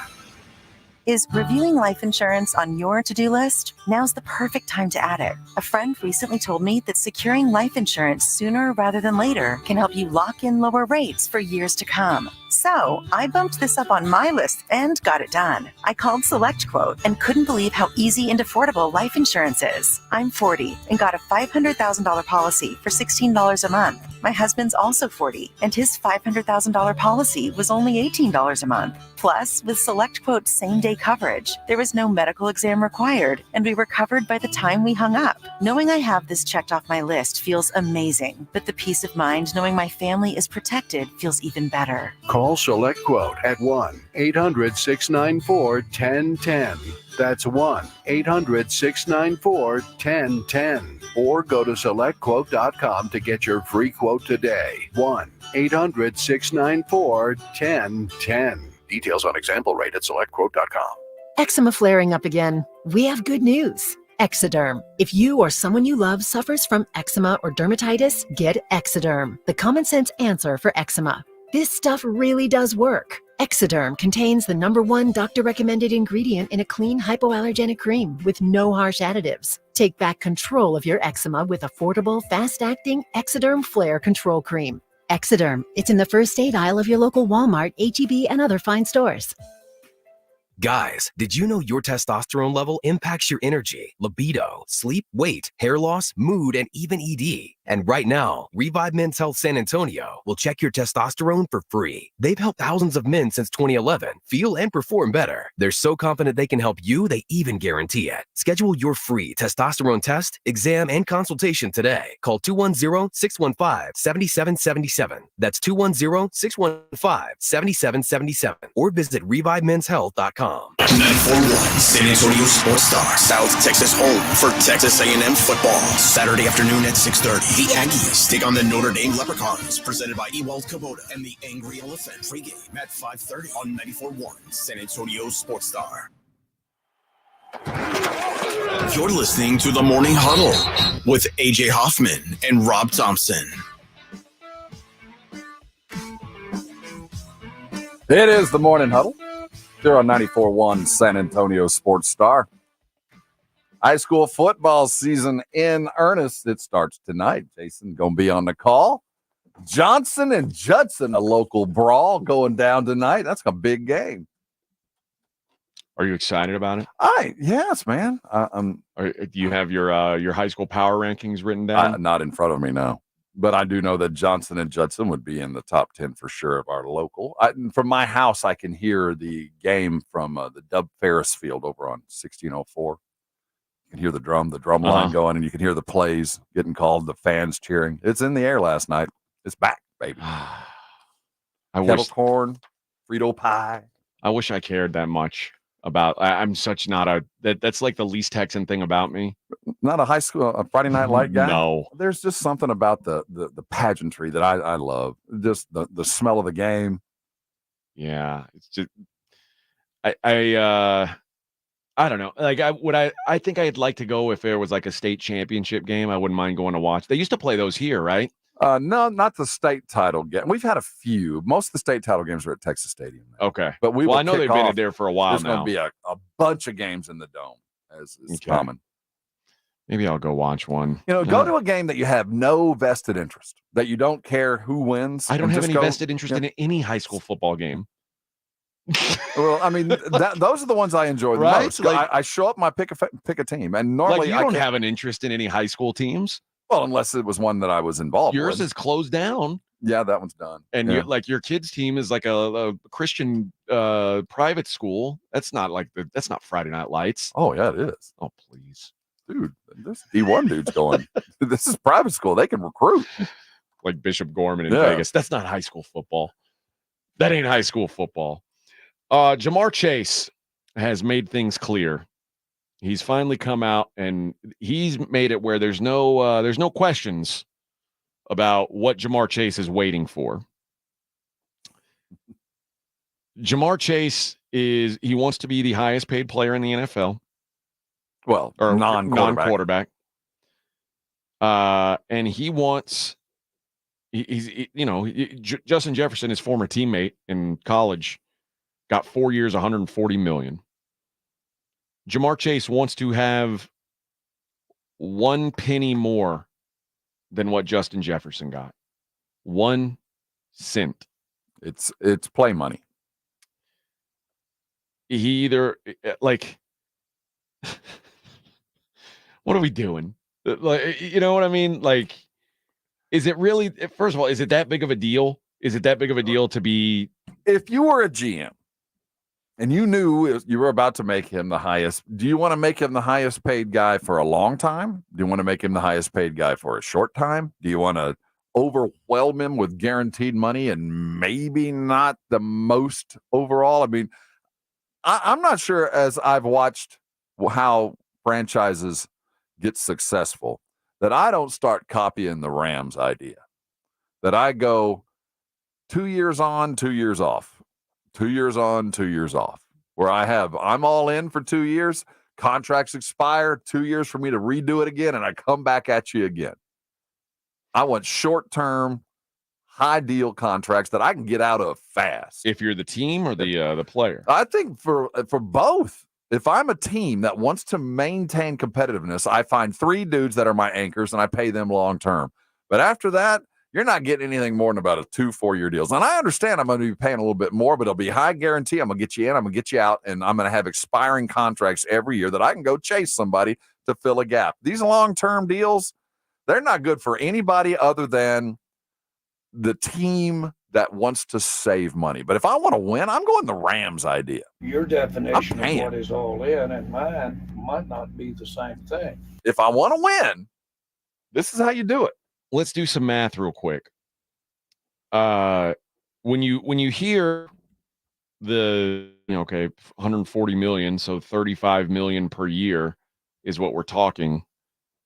But then you factor in that he's got a year where he's going to make not much this year. He's going to make a little over $1 million. So now we're at 141. 5th year option next year will be around 22. But I get that option, not the player, but he's going to get it. Right. So now we're talking about $163 million over the next 6 years. Too long, too much. But now instead of being like, if 160 million, which is 27 per year ish, sounds a lot more palatable, right? When you think about it that way. Oh yeah, it does for the team. We got to get, the thing about these deals there is the total value and then there's the guaranteed value. Yeah. And that includes the signing bonus. I'll give anybody a contract that looks huge, but what really matters is what am I going to pay you initially and what am I going to have to pay you no matter what happens, whether I cut you, you decline, whatever. That's what matters. And if I can find a way to get in and out of those little deals, if I can do something amenable where I have control over the last year of the deal, I keep the trade and the franchise tag control over you, I'm more than willing to kind of overpay you early. Whopping signing bonus, but I get you out the door fast. If this doesn't work out, I do not want this lingering albatross around my neck. I don't want to ever have to pay Russell Wilson $80 million to play for somebody else. And I'm saying that's the macro maximum example of this. But I'm looking at the successful GMs. They anchor their best players. Left tackle, quarterback, and their third dude are getting 8-year long-term. You ain't going nowhere. And then you hold on to 3 other dudes for a little bit longer. And other than that, I don't want any more commitment than 2 years to anybody. Anybody. And if you pan out after that 2 years, you get one of those little bit slightly better deals, but not the anchor 3. You'll make a lot of money short term. We're in and out on this. Now, think about Jalen Waddle and Devontae Smith, who have both gotten paid and were both in the same draft class as Jamar Chase. So remember, Jamar Chase, what's unique about this is that Jamar Chase is apparently willing to miss time, even though he's got 2 years left on his deal. But the thing about the Devontae contract and the Jalen Waddle contract is they were both 3-year extensions. So those guys are now under contract for the next 5 years, where as if you sign Chase to this, this Justin Jefferson deal, you're talking about 6 years. So it's a whole extra year. And if you're Chase, do you sign a 6-year deal? I mean, if you think, do you want to sign the question, because you owe them 2 years anyway. You owe them 2 years already. That's why I think he really wants to be the highest paid wide receiver, like even if it's by 1 cent, which is absurd to me, but for how long? Like, I can make you the highest paid, and I'd be happy to do it for 2 years. Or at least you'll have a deal that is competitive for the next 2 years. But after that, I want you gone, or I want you so extended that you're here forever. And I don't think a single player wants that. Everybody wants the short-term quickness. But if I'm going to do that as the team, I want to pay you fast, and I want to be out from underneath any kind of long-term contract obligation that holds me accountable for other players. That salary cap hit when you are no longer that valuable is what kills the franchise. And I want you gone by then. The thing about Jamar Chase here is I don't know how much leverage he really has. Right now he doesn't. I just mentioned what he's going to make this year. It's like $1.1 million, which is I'm sure that's why he wants to go ahead and get this money. He wants that money because right now when you think of Jamar Chase, you think, oh, and I'm sure people say, oh, Jamar, you must have a mansion and 5 Ferraris and a Bugatti, and it's like, well, not really, not quite. He wants to get into that class. When you're not there, I don't know that you can afford to be missing games. So he's not going to miss a game. How much leverage does he really have? Well, the thing is, he's under contract. We keep thinking that that he, even if he doesn't play this year, he can go be a free agent. No, if you don't play this year, game now, because they got you for 2 years. I mean, even if you decided I ain't playing for them ever again, you ain't going away for 2 years. He's going to play this year. He's going to play sooner than later. Rob, if he sat out this year and they said, okay, we're going to keep you on your 5th-year option, and he sat out that, they could say, we're going to franchise you. Like he can't go anywhere. He's got nothing. So other than the good grace of the Bengals. And that's the question, is how important is it for the Bengals to say, we want to take care of our guys? When we get a guy like this, we want to take care of him. I think that they're going to have to godfather him and make him the highest paid player for the next 2 years. And or at least in that area, but that won't happen for 2 years. He's played his cards a little early. I think so too. And I think he'll be offered a deal that might look good for a short term or a long term. If I'm the Bengals, that's what I'm playing. You want to be paid now, I'll pay you. But you're going to be a Bengal for 6 years. Yeah. At the minimum. And it'll be at our behest. And anytime after that 4th year, we could cut you, but you can't go anywhere. Yeah, it's a weird situation. I don't know that I don't think he's going to miss games either. He seems willing to at least play the card that he might.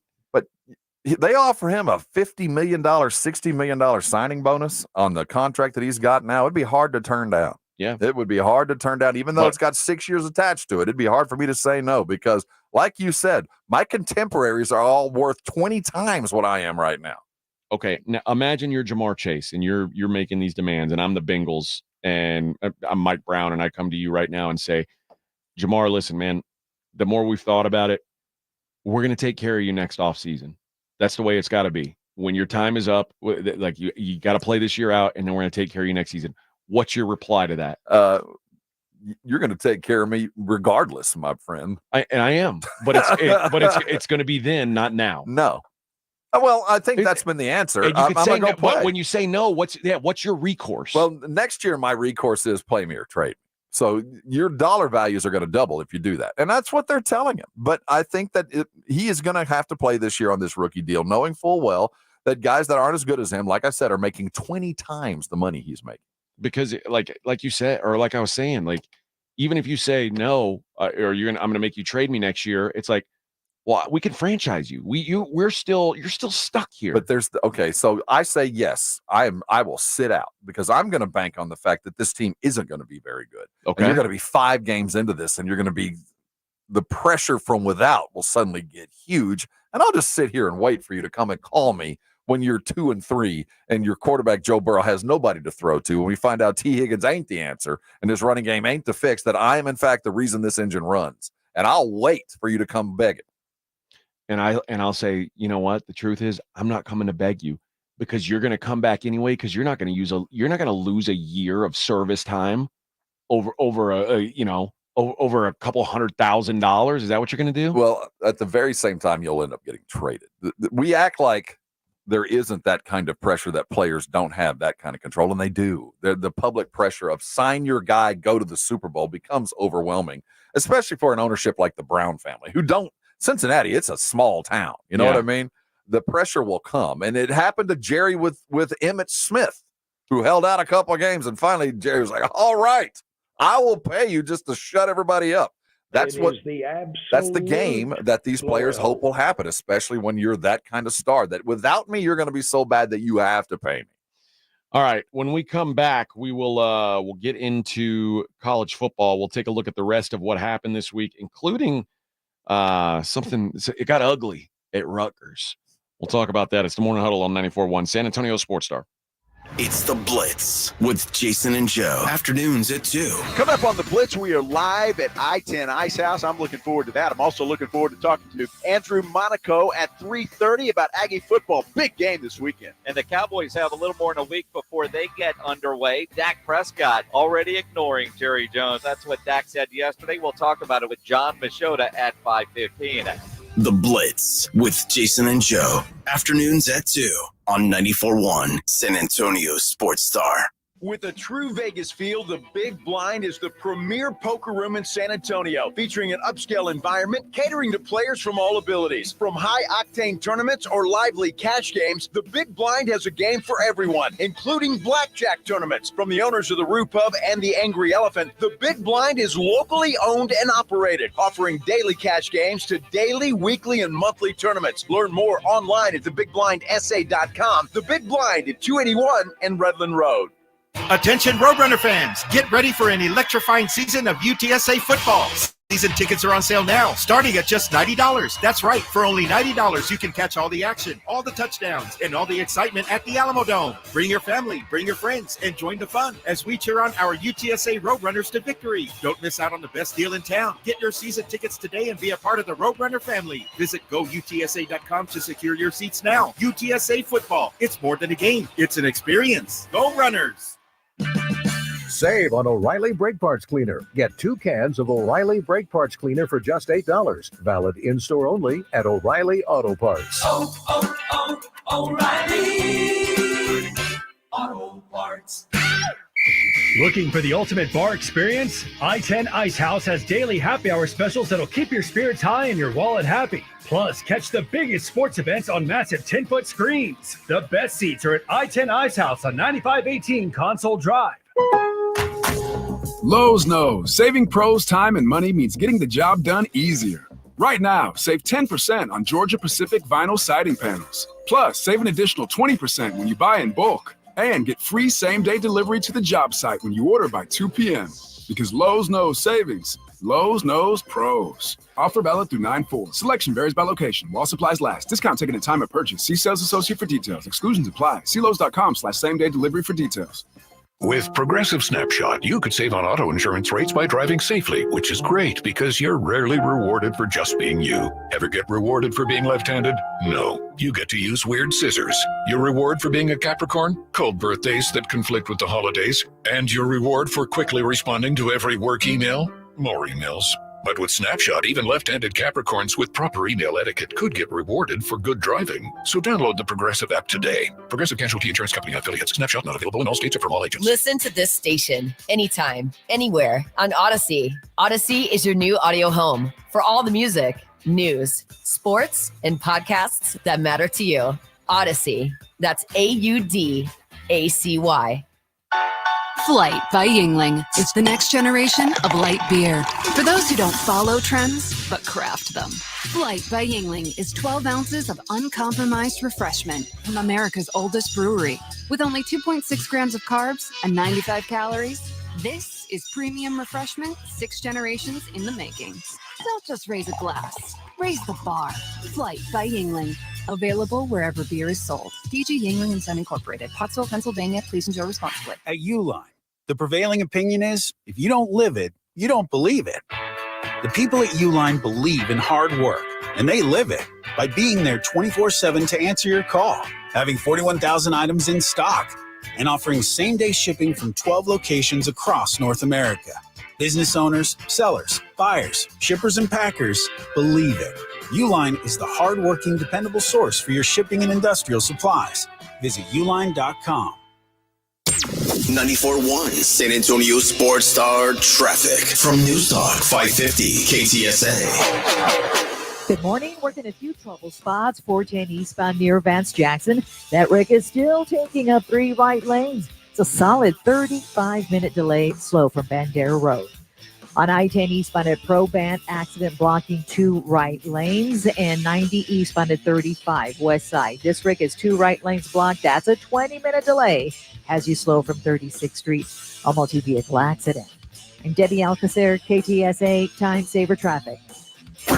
This is Joe Reinagel. You're listening to the home of the Aggies, 94.1 San Antonio Sports Star.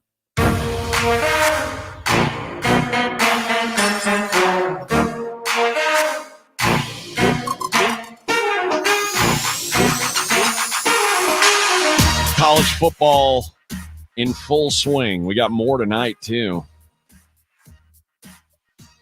Yeah, the first game yesterday was Rutgers and Howard. And Rutgers got a 44-7 win, which, you know, that's about what you'd expect, FBS versus FCS. Well, they're a Big Ten powerhouse. Yeah. But the Howard coach, Coach Larry Scott, was pissed off after the game because Rutgers was up 44-7. Or excuse me, they were up 37-7, and they scored a touchdown on the last play of the game. An 11-yard touchdown run as time expired in regulation. And in the post-game presser, Larry Scott said, that's not what I would have done. And in my mind, I'm like, yeah, because if you could have, you would have done it in the first quarter or the set. You would have done it at some point in the game. When you're one of these FCS schools, you're getting a check to show up and get your ass kicked. You can't be mad that you get your ass kicked. It's nice if you win. It's nice if you compete. You can't be mad when they do the job that they're paying you to come in and do. It's a tremendous punch in the gut. If his ones were against your threes, but if it's, backups on back, there's running up the score, and then there's playing the game. And I'm not going to tell a guy to take a knee if the play was run effectively and they scored. That's just, you don't like it, stop it. I don't think that was piling on. It was close. It was close. But your players, I'm never going to tell a guy to take a knee or run out of bounds. It's their job to stop you. But if it's my ones, if I'm playing my starters with 3 minutes to go and I'm up 40-0, then I kind of have a problem. But if it's my third string against your third or first string and I'm still scoring, I don't know what you want me to do. Rutgers didn't even cover. So this wasn't as big of an ass kicking as it was supposed to be. Well, I think because they didn't cover is why you got that late touchdown, because they are playing the ratings game. They are. Sure. But that's the game they're all playing. So I hate to hear coaches bitch post-game about don't run it up on me. But also, dude, you're supposed, the reason why these, Rutgers, for example, Rutgers isn't going to win a national championship. Why do you schedule a team like Howard? You want to work out some kinks. It's almost like a preseason game, right? It's like you want to see what you've got. You're almost kind of like maybe giving some guys some opportunities. You and want to go 1-0. Well, for sure. But you also want, I mean, you're looking at it as like, we're going to figure some things out here before we get into playing some real teams. Ideally, you want to have your starters out. You want to see some other guys, but you don't know that's the case. I mean, you could be Michigan, East Carolina. You never know when you schedule these games. Right. What's going to happen. But what your plan is to use it as a learning like to figure out what you get works. A lead and we go and we see if things are flowing and you start working on processes and that's the goal. But it's not like a game where you would say, all right, well, we're up 35-0. Let's just run draws the rest of the game. No, you want to get your guys some confidence. Well, your second team, your third team. I mean, okay, let's look at what Arkansas did yesterday. At what point did they pull their starting 11? Because they scored a touchdown on their first 10 possessions. So it's 70-0. They had not been stopped. Now, if the starters had scored the 9th touchdown, I might have a bit of a problem. Now, I know I signed and I got a paycheck, but let's be realistic here. There is the embarrassment factor. But if it's your third stringers that scored on the 5th drive for a touchdown, I don't know what else. I can't have a problem. You got your backups in. I'm just getting every one of my guys' ass kicked because I wanted to get paid. I'll say this. If they had thrown a touchdown pass on the last play of the game, up 37-7, I could see an argument. Truth. What are you supposed to do with a big lead? And do you want him to take a knee? They ran the ball. Like, how about tackle him? Well, they could have taken a knee. The last play of the game, up 30. Again, if it's your third stringers, go run the play. But if you're running your first string out against their third stringers and you're still running the ball or throwing the ball for a touchdown, you're doing a little bit more than trying to win the game. You really are. And I get stat padding and all that. And, as a coach, you go out and walk and shake their hand and walk away. But the fact of the matter is there is a standard that most coaches abide by. That we all know when the game is over, there's no longer an attempt to win, but there's an attempt to get better. And I get it. And if you're trying to get better and you're still scoring, that's one thing. But to just embarrass us, to go on my 12th drive, I still have my first stringers in. Come on. That's not helping anybody. Obviously, I'm not good enough. Obviously, I'm not offering you any resistance if you're up 70-0. But you know what?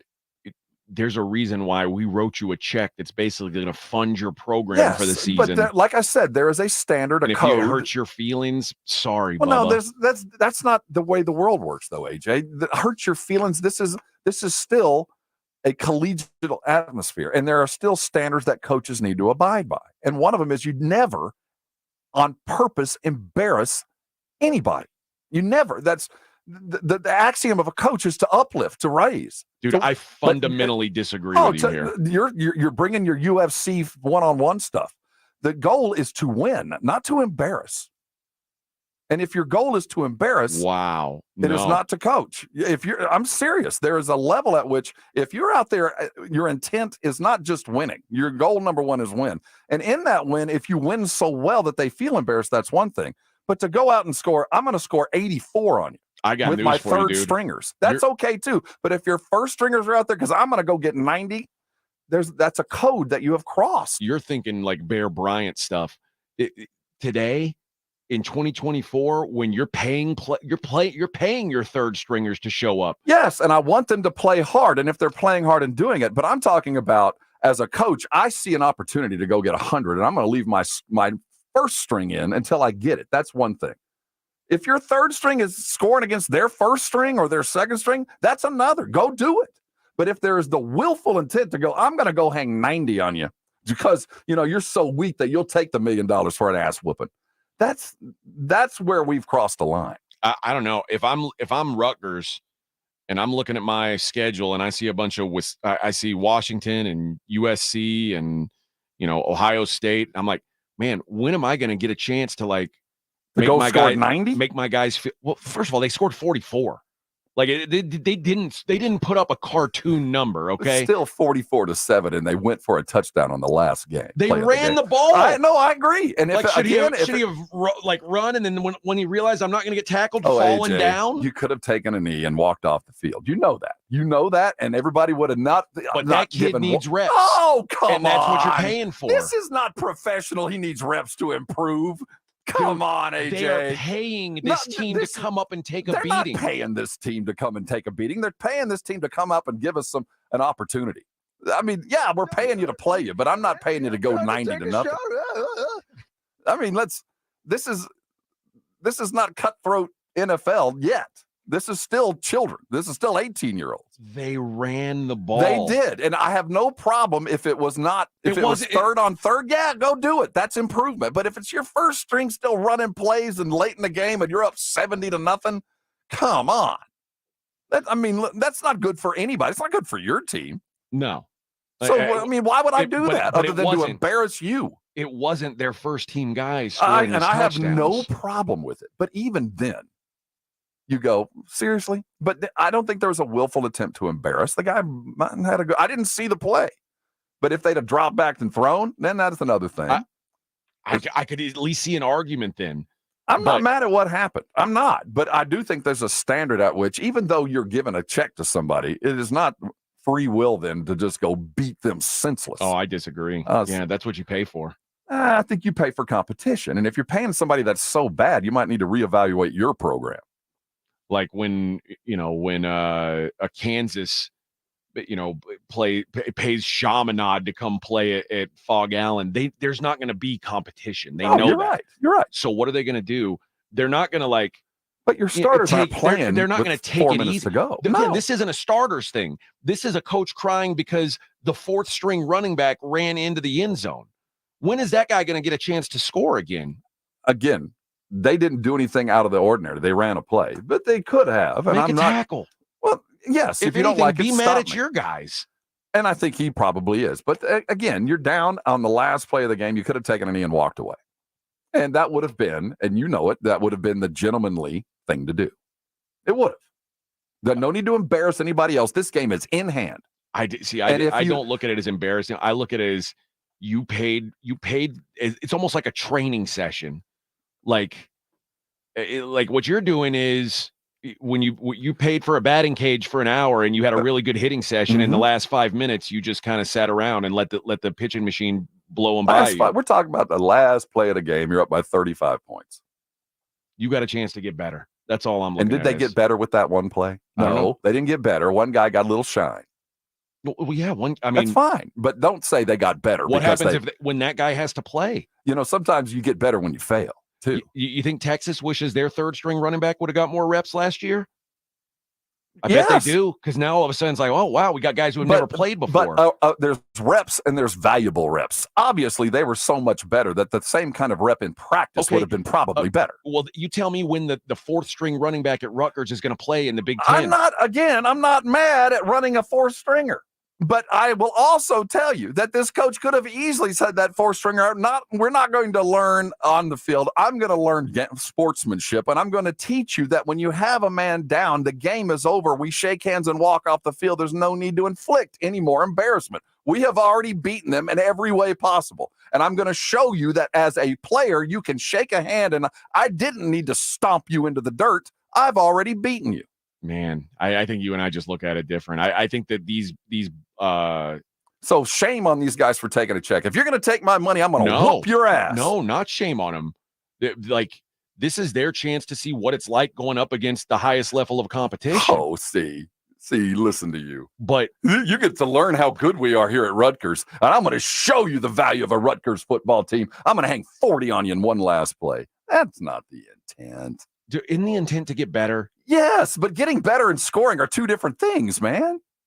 Just because you ran off because the quarterback on that side tripped over his shoelaces and you scored a touchdown, you're better? Will you get better running a play or taking a knee? Well, it depends on what I want to get better at. It doesn't depend on anything. Well, maybe I need to defend. Taking a knee is never going to make you better. I disagree. How? I've watched teams lose a game trying to take a knee. Sportsmanship? I watched Miami lose a game last year trying to take a knee. Wow. So maybe there needs some practice for things that do matter. See, I get go win a game and keep everybody happy. And I'm not mad at this. But when Arkansas signed to play Arkansas Pine Bluff, they knew that this game wasn't going to be good for anybody. They knew exactly what it was going to be, yeah. And they rolled 10 straight touchdowns. And if the starters were in after the fourth touchdown. The starters didn't play the second half in the Arkansas then you game. go, you know what? That's your fault. Yeah. That's your fault. But if they were up 70-0, and on the last play of the game, their fifth stringers scored again, I think everybody would have been, okay, man, seriously, you could have taken a knee. Yeah, I don't know. How's that make Howard any better? They got the check. But I mean, how does Rutgers taking a knee make them better? Like, what are you talking about? You think getting your face crammed in one more play makes you better? I don't know. I mean, it's just standing around watching them take a knee. You're down 70-0. Everything that happens after 50-0, you're no better. Again, you're no I'm not better. talking about that. I'm talking about this game that was 37-7. Yes, the game was over. Okay. Yes. So if the game was 17-7, there's one play left. The game was over. You should have taken a knee. The game was over. No the way. The game was over. Because if it was 17-7 and I'm the Rutgers head coach, I'm pissed. The game is over. I'm pissed. You've lost the game. Well, yeah. Well, no, you've won the game. You've won the game. It's over. Nothing will be gained by your fourth stringer. Yeah, he gets to have a picture on the wall. So how many knees should they have taken to save the last Howard's play of the feelings? game? You go, the game's over. We're walking off like a basketball player crossing half court. There's 15 seconds on the clock, just dribbling it out. Hey, he didn't get better. He didn't go and try to get a jump shot. Well, the game was over. Yeah, I think we just fundamentally disagree on what the purpose of these games is. I think you've got to take as much advantage as you can, because that's what these are for. This is a glorified sparring session. Yeah, so why beat the faces into somebody? I mean, you've already won. Because when you play against actual competition, you're going to need all these that reps. four stringer is going to be ready for Ohio State. Well, listen, man, like I said, you don't think Texas wishes their four stringer would have got some reps last year? That four stringer wouldn't be sure playing this year. They'd have gone and got somebody else. This was glory time for guys that never get to play. Then that's what it's, and it's for the, like you said, it's for the fans. Yes, you think the fans wanted to see him take a knee? The last play of the game, I think they were already walking out of the building. That was strictly for the players. I want my guys to run it up. Yeah, your mama does. Bury yeah, him. Bury him. Let mama running back go get the. And also consider this: in a day where you're paying all these players and their transfer portal matters, do you think these guys want to take a knee or want to have a chance to put some stats? No, when you put a guy out on the field, you better be given 100%. It doesn't lie. There's rules to this. Yeah, I agree. You don't half-ass it on the field, but you can 100% taking a knee.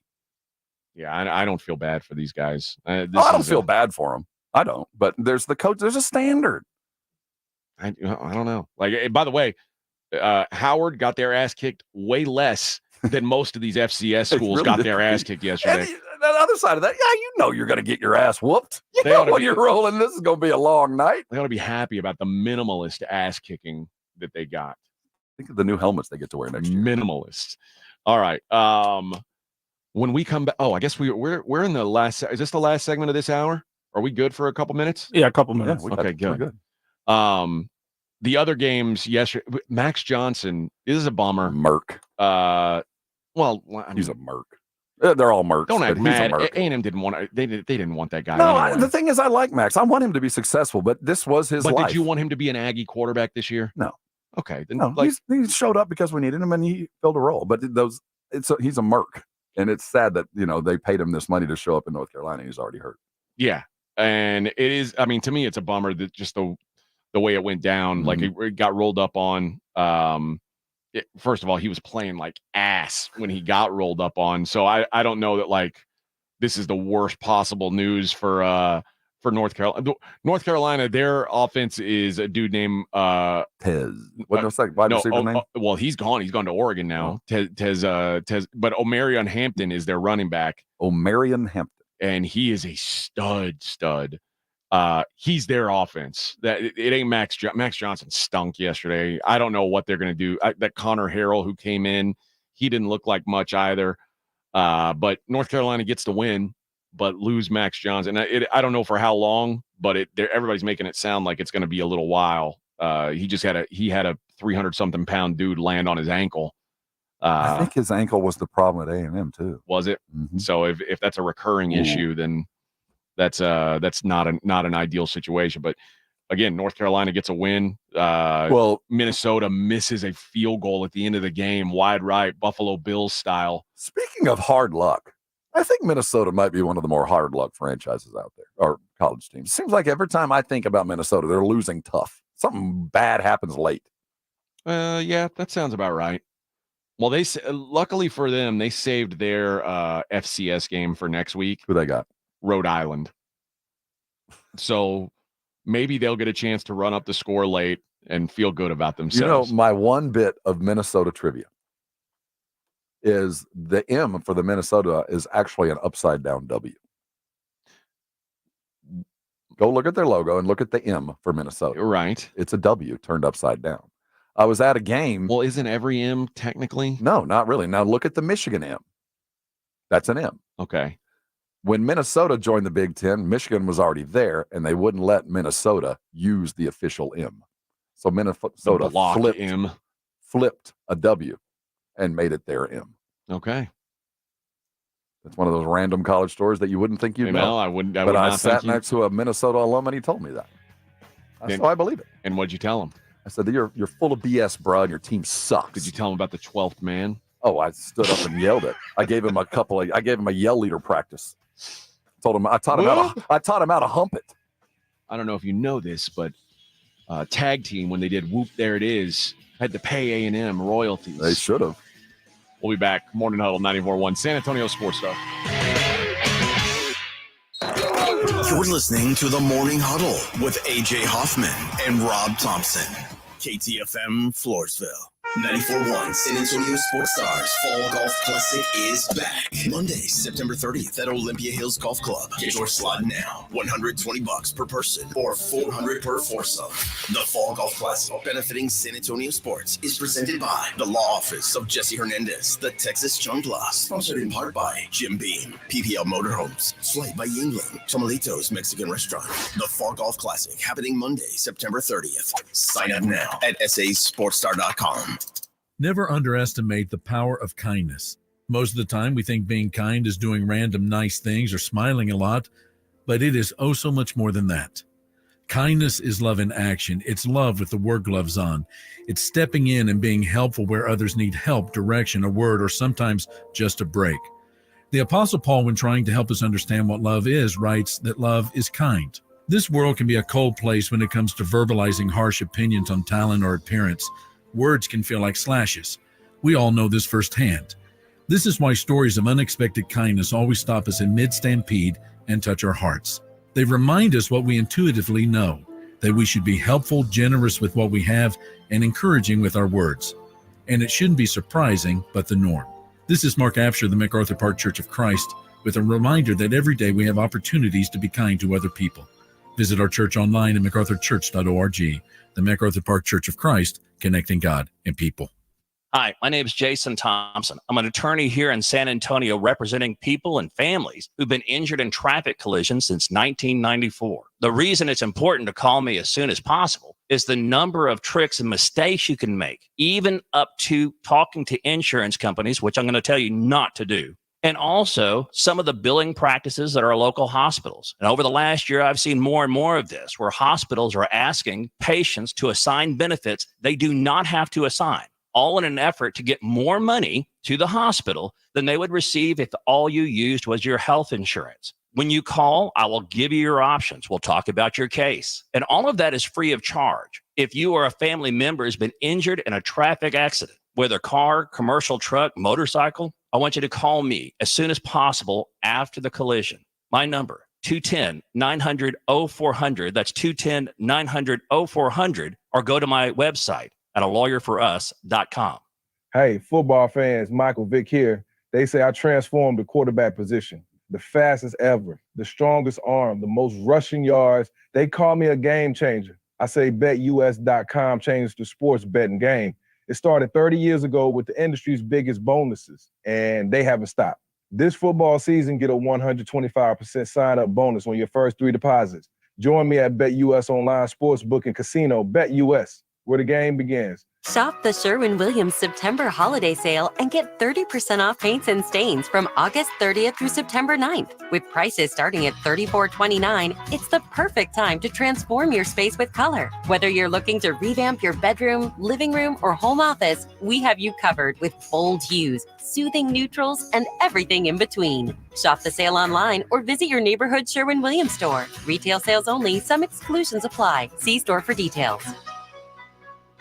Is reviewing life insurance on your to-do list? Now's the perfect time to add it. A friend recently told me that securing life insurance sooner rather than later can help you lock in lower rates for years to come. So I bumped this up on my list and got it done. I called SelectQuote and couldn't believe how easy and affordable life insurance is. I'm 40 and got a $500,000 policy for $16 a month. My husband's also 40, and his $500,000 policy was only $18 a month. Plus, with SelectQuote's same-day coverage, there was no medical exam required, and we were covered by the time we hung up. Knowing I have this checked off my list feels amazing, but the peace of mind knowing my family is protected feels even better. Call SelectQuote at 1-800-694-1010. That's 1-800-694-1010. Or go to SelectQuote.com to get your free quote today. 1-800-694-1010. Details on example rate at SelectQuote.com. As a roofer, I don't have time to fail. Homeowners rely on me, so I rely on Beacon. Beacon's unique network of branches work together to get me what I need when I need it. And with the Beacon Pro Plus app, I've got the brands I depend on, like GAF, right at my fingertips. Now through September 15th, purchase high-quality GAF with Beacon Pro Plus and earn up to $1,500. Go to BECN.com or download the Beacon Pro Plus app today. Beacon, always building. Sports Center is brought to you by Buyers Barricades, the Texas Authority in Barricade Rental. BuyersBarricades.com. 94.1 San Antonio Sports Star traffic from News Talk 550 KTSA. Good morning. Working a few stalls as you get into your early morning commute. 37 northbound Hot Wells. That stalls off to the shoulder. A little bit of a delay from Route 410. On 1604 northbound Calabra, that stalls off to the shoulder. And 410 Frontage Road northbound Old Pearsall Road. We've got a stall right shoulder block. Now, if you see something we're not talking about, call us on the traffic tip line so we can check it out. 210-785-2601. And Debbie Alcacer, KTSA, Time Saver Traffic. 94.1 FM. San Antonio Sports Star. San Antonio Sports Center. In the NFL, newly acquired running back Dalvin Cook for the Dallas Cowboys will have a new number. He's announced he'll wear number 20 for the Dallas Cowboys. In college football, the UTSA Roadrunners kick off their season against Kennesaw State in the Dome. Kickoff set for 2:30. Finally, the 20th-ranked Texas A&M Aggies have a huge matchup against 7th-ranked Notre Dame, a game you can catch live right here. I'm Rob Thompson on 94.1 San Antonio Sports Star.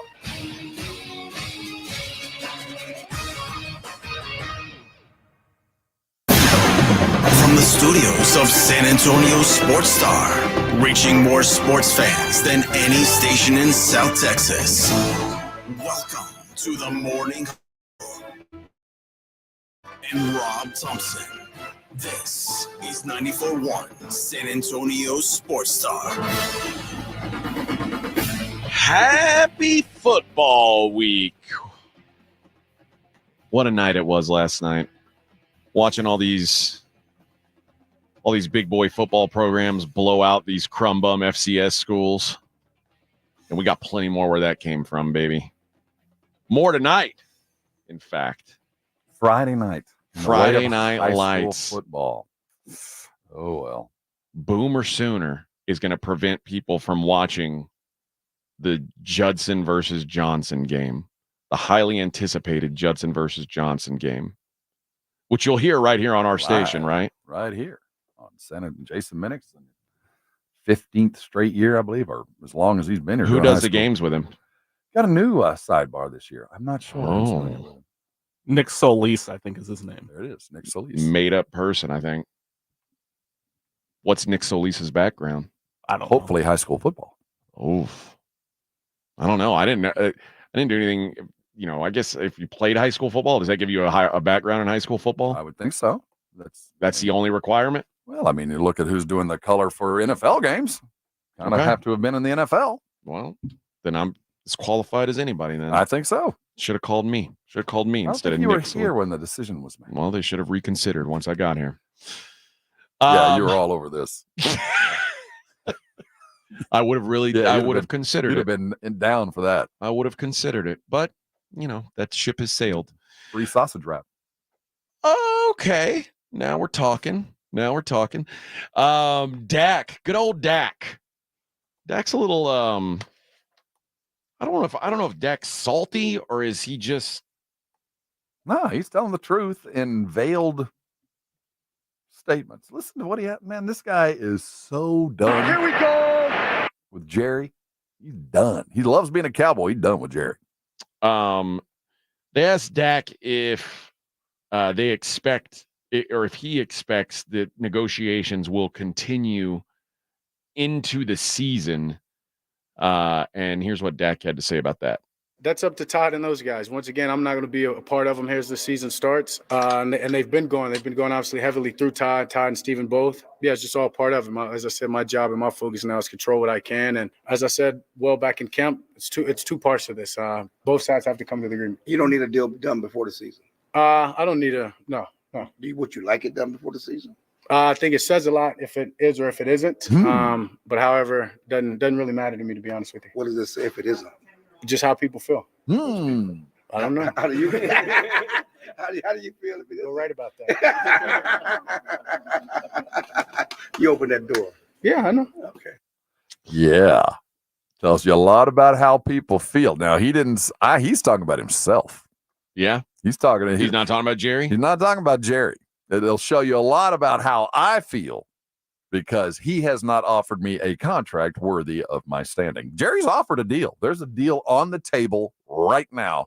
That is pretty good. That 95% of the world would look at and go, you're crazy if you don't sign this. But he knows that with every tick of the clock, he makes more money. That's true. I kind of took it as if they don't get this thing done before week 1, they're not serious about getting it done. He knows that he isn't, and this is Dak talking about himself. Unless you're going to give me $60 million over 5 and make me the highest paid football player in history, don't call me. They asked Dak about the guys being on the 1-year deal. All these guys who are kind of in the, I don't want to say lame ducks, but they all kind of are. Because there's a lot of uncertainty with a lot of you guys on this team, including your coach. Gotta love it. There's a sense of urgency to let's get this done because you don't know what the future may hold. Yeah, for sure. You got to love it. Honestly, you got to love it. You got to embrace it. That's the challenge. Once again, we as the players or the coaches don't have the full say in whether we're here or not. And so it's about us controlling what we can. Right now, it's about sticking together, making this locker room, embracing this culture, embracing one another, not putting necessarily pressure on ourselves, but understanding that this team won't be the same after this, whether it be the coaches, whether it be the players, whether it be some of the key pieces. I just doubt it'll be the same, and that's the business of it. So, it's now, period. I guess if anything, that's what you're going to get. And I guess you always worry about this when you pay guys. Like once a guy gets paid, you always wonder if he's going to play hungry anymore. Mm-hmm. There's no doubt that Dak Prescott's going to play hungry. You're not worried about that. There's no doubt that Mike McCarthy's going to coach hungry. Yeah. It's there is something to like, and these guys know this is the time. It's if we don't do it here, what's going to happen? That's Jerry's dream. And that was his plan. The Expendables, one last mission. If it doesn't work, somebody isn't coming back. Bruce Willis might die out there. He could. Steven Seagal ain't coming back. And then how would we do Die Hard 5? See what I'm saying? One last mission. And that's what Jerry dreamed of. This doesn't work, by the way. What do you mean it doesn't this work? One last mission. We ain't coming back. This is it. No. It doesn't work. Never has. There's been some fun, and it turned into that. Didn't the Lakers try it once with Gary Payton? And the Spurs kind of low-key did it, though. It wasn't the end of the era, but we knew it was the last run against the Miami comeback after they were embarrassed, after they lost, after the Ray Allen shot. There was that, but there's never been the coach, no contract, the quarterback, no contract, wide receiver begging for money, no running back, but you know what we're going to do? We're going to bring the guy back that started this run. There's never been this. It's like a movie. This is it. This is the last of the sequels. This is part 3, the Expendables, and some of us ain't coming back. And it never worked. Remember when the Rockets had Charles Barkley and Scottie Pippen? Yep. It never worked. With the intent of it. Because it's the last chance and we all know it, we're going to try harder. No, that doesn't work. No, but I guess there's always a first, isn't there? Well, you hope for it. And I do get if I'm an owner or a general manager, even if I really wanted to sign Dak and I felt like I was close and and I thought that he would be amenable to a contract that was close but not quite there, I don't talk to him about money again. Once the season starts, we have another focus, especially now because my coach is on a last breath and because you are almost done. We don't have time to talk money. I mean, what was the exact quote? It'll show just how people feel. Yeah, it'll tell you a lot about how people feel. The people being Dak saying, no, I feel you're not offering me enough money. That's how I feel. Well, and that would mean that the Cowboys don't feel strongly enough about me to keep me here. Jackpot, but Jerry is so passive-aggressive, he won't say it. Well, Jerry's saying it's about the salary cap. And they asked Dak how he felt about Jerry saying it was about the salary cap. Yeah, I understand that. That's the business and the nature of this game that we play. I mean, I stopped, honestly, listening to things that he says to the media a long time ago. So doesn't really hold weight with me. Damn. How do you think Jerry feels hearing that quote? Well, I think Jerry knows exactly what I think that Jerry negotiates through Todd France, through the media to Todd France, and Steven talks to Todd France, Jack's agent. I think that's kind of how things done. And while we bring up agents, there's that poll out right now that I do want to bring up that I will lay money. The agent that talked about Jerry saying that, the game has passed him by, essentially, is either the agent for CeeDee Lamb or Dak Prescott. One of those two, because there was this one quote. They did it anonymously? Yeah, it's this anonymous post, anonymous poll of agents. And the agent said, I don't think they want to win above all. This agent said, ranking the Cowboys as the most unstable franchise in the league. Jerry just wants to turn profits and make headlines. In the offseason in particular has led to criticism regarding how Jones is running things. The Cowboys don't have any hierarchy. Always a day late and $1 short in free agency. You have to go through 30 layers of bureaucratic process just to get anything done. And you know why? Because at the end of the day, Jerry wants to slow the process because there's more headlines in the process. There's more opportunity to negotiate. There's another opportunity for you to make a mistake in the negotiations. A delay is a win in 99% of all business negotiations. A delay is normally a win. I don't understand how the Cowboys got to this. Because the Cowboys are going to make money no matter what. I guess this is maybe this is a byproduct of having your owner also be your GM. That's the conundrum, yeah. And as he said, no one can do it effing better than he can. But it does make it changes the way you make decisions, and they're not always football decisions. What I wish I could give credit to who said it first, and it's been bounced around for the last couple of years, and it's the truest statement I've heard about Jerry. Jerry wants to win as bad as you, me, or anybody else does, but Jerry wants to win only Jerry's way.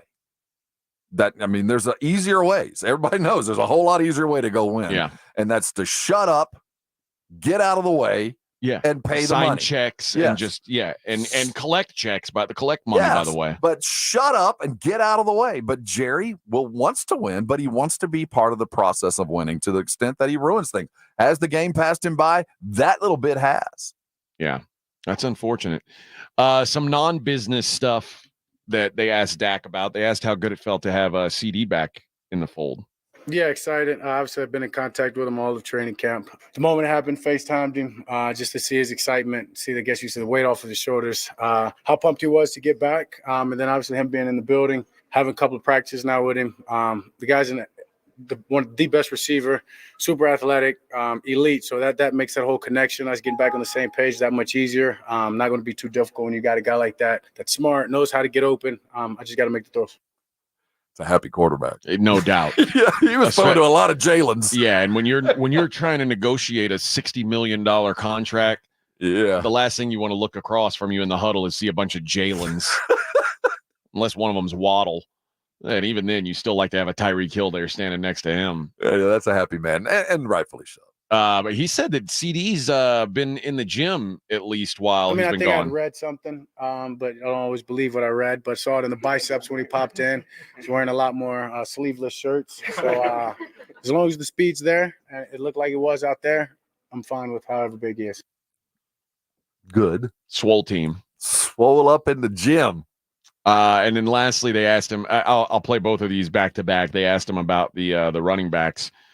First, they asked about Zeke and if he still thinks Zeke has some juice. Yeah, I mean, one, obviously just how intelligent he is, understanding where he needs to run, where the blocks are setting up, understanding there's no smarter probably back when it comes to the pass protection than Zeke. So having all that, understanding he's still physical, he still just wants to get downhill. That's going to be a big threat in the red zone. A lot of factors that play into that. Is that something y'all missed last year? That the red zone for sure running game for sure. One of the things that's funny is like when running backs lose a step and you still want to say nice things about him, you always say, man, he's so great in pass pro. He understands the blocking schemes. He understands, what he needs to do in the backfield. Like they never say like he's explosive, savvy, and red zone. And when we need 2 yards, we know who to go to. We need somebody to like fall over a pile. He's great at falling over the pile. So you found a guy who can pass protect and carry the ball for 2 yards. Yeah. Well, and then they signed another one because they asked him about adding Dalvin Cook to the room as well. Yeah, I love what I got. Guys that have experience when you talk about those first two guys, and then young guys, whether it be Rico, whether it be Deuce, or honestly even Hunter. Guys that care about this game, understand their role, understand their responsibility, whether it's pass protection, whether it's getting out, or obviously if it's running the ball. Each and every one of those guys knows their role, take pride in it, and will play a huge part to this team, whether it's one of them, whether it's by committee or not. They're all looking forward to making the most of the opportunities that they get. All right, there you go. That's Dak Prescott. We hadn't heard from him in like a week, I think. Nah, because he's resigned now. I ain't gonna get it. I ain't gonna get it. You know what, man? I'd rather have that than what you've got with Jamar Chase. Yeah, go to work, man. Let's focus on the. Dak doesn't. I give him credit. He's not pouting. He's like, you know what, man? If they don't want to get it done, that's on them. Because next year I'll get the $250 million. Yeah, I don't know who it's gonna be from. Somebody. But it's going to be somebody. Somebody's going to write me a check with a Vegas. whole lot of zeros. He's going to be in Las Vegas. I think you're right. I really think you're right. I think it's Las Vegas. It might be Seattle if they move on from Geno. You know where it might be? Might be the New York Jets. Wouldn't shock me. Either New York team. It wouldn't shock me on either side of this. So Dak, man. God, how pissed would Jerry be if Dak went to the Giants and won? And don't you know, as Dak, you lay your head on your pillow every night going, as bad as it is, it's going to get a whole lot better. Yeah. Whole lot better. Oh, God. If Dak won in New York, Jerry would lose his mind. I think all Cowboy fans would lose their minds. It would hurt. Yeah. The only thing worse is if he'd have landed in Washington or Philadelphia and done it. Oh, man. That's wild to think about. That's a real possibility, though. Giants, they're looking to get out of the Daniel Jones business. Such a possibility. I mean, him with either New York team, both of them will be in the bidding. There's no question about it. All right, we'll hear from Coach McCarthy on the other side, and then at 8:30, we're going to start jumping into these college football games that are coming up. Enough about what happened yesterday. We're going to look to the future, Rob. Look at the big games coming up this weekend. We'll do that at 8:30. It is the Morning Huddle on 94.1 San Antonio Sports Star.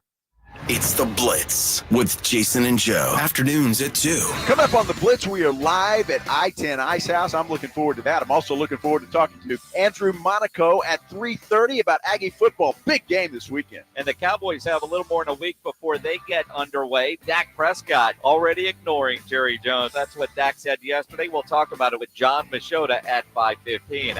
The Blitz with Jason and Joe. Afternoons at 2 on 94.1 San Antonio Sports Star. The John Clay Wolf Show. Here's what's going on in the Wolf Pack. Do not touch a black woman's hair. Don't touch a black woman's hair. She's serious. That's right. Don't touch it. Why? You can compliment it. Don't pull it. So what if you're fooling around with somebody? I will never tell you to pull my hair. It's subject to come off if you do that. That would be the end of the moment, wouldn't it? That would be wonderful. The John Clay Wolf Show, every Saturday morning. Check out the YouTube channel, complete with live video stream at jcwshow.com. Ulta Beauty's 21 Days of Beauty event is back. From now until September 19th, score over 200 daily beauty steals at 50% off in every category. And check Ulta.com daily to get them all before they're gone. Take 50% off bestsellers from brands like Estee Lauder and Supergoop. Plus, say hello to new finds from brands like Dyson and Sol de Janeiro. And Ilia is now at Ulta Beauty in select stores and online. Shop in-store at Ulta.com or try pickup today. Ulta Beauty. The possibilities are beautiful. Conditions apply while supplies last. Hey, it's Rob Thompson here for Prize Picks, America's #1 daily fantasy sports app. I'm one of 5 million active members. I play every day because you know why? It's the easiest and most exciting way to play daily fantasy sports because I get to use my knowledge and apply it to win some serious money. And as a player, they invented FlexPay, which means you can still cash out if your lineup isn't perfect. You can double your money even if your pick don't hit. You can win up to 100 times your money on Prize Pick with just as simple 4 correct picks. It is that easy to play. You can have fun. It's simple. It's a great playing experience, and you can use your knowledge. How well is Tyreek Hill going to do this week? How is Dak Prescott going to play? If you know, you go play. It's Prize Picks. Download the Prize Picks app today and use the code Alamo and get $50 instantly when you play. That's code Alamo on Prize Picks. You get $50 instantly when you play just 5. You don't even need to win to receive the $50 bonus. It's guaranteed. Prize Picks. Run your game.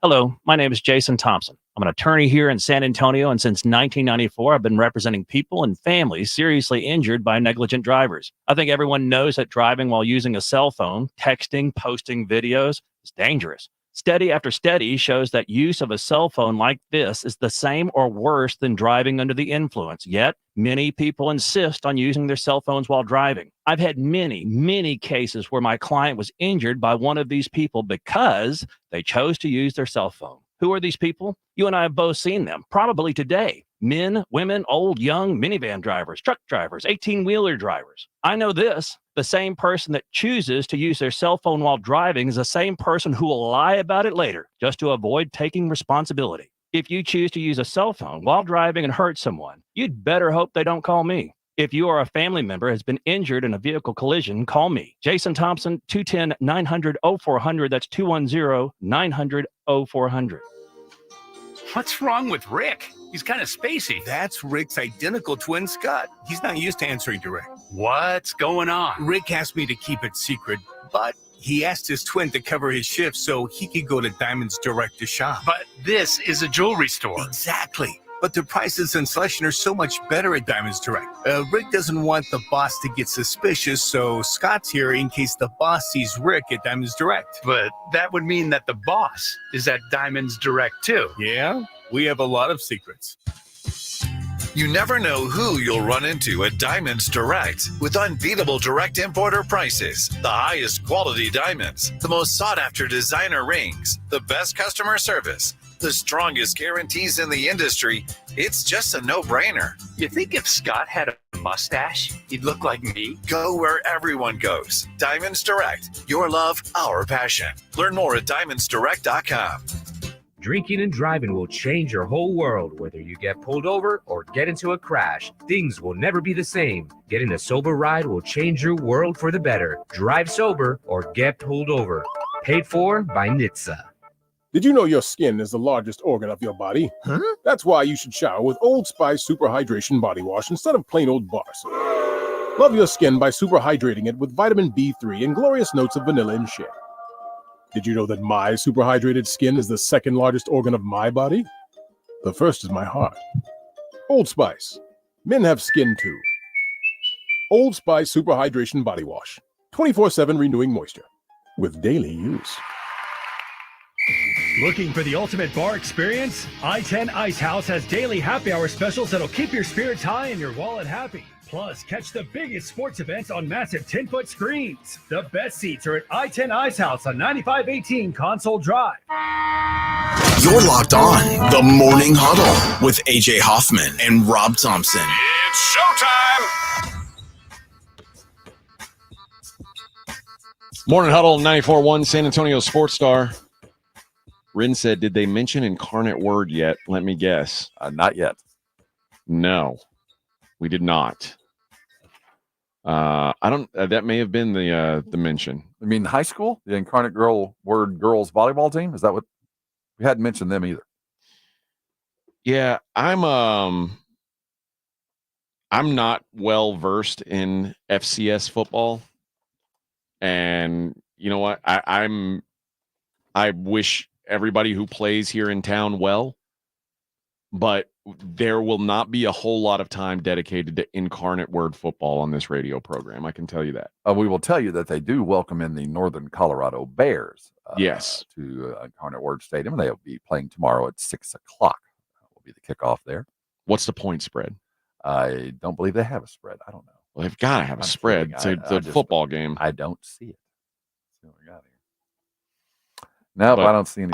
All right. Well, I hope they win. There's the mention. I don't. I can't name a player. I don't know anything about them. What do you want me to do?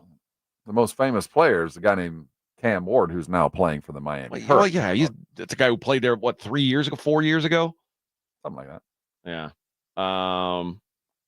What's our line here? Click on that one.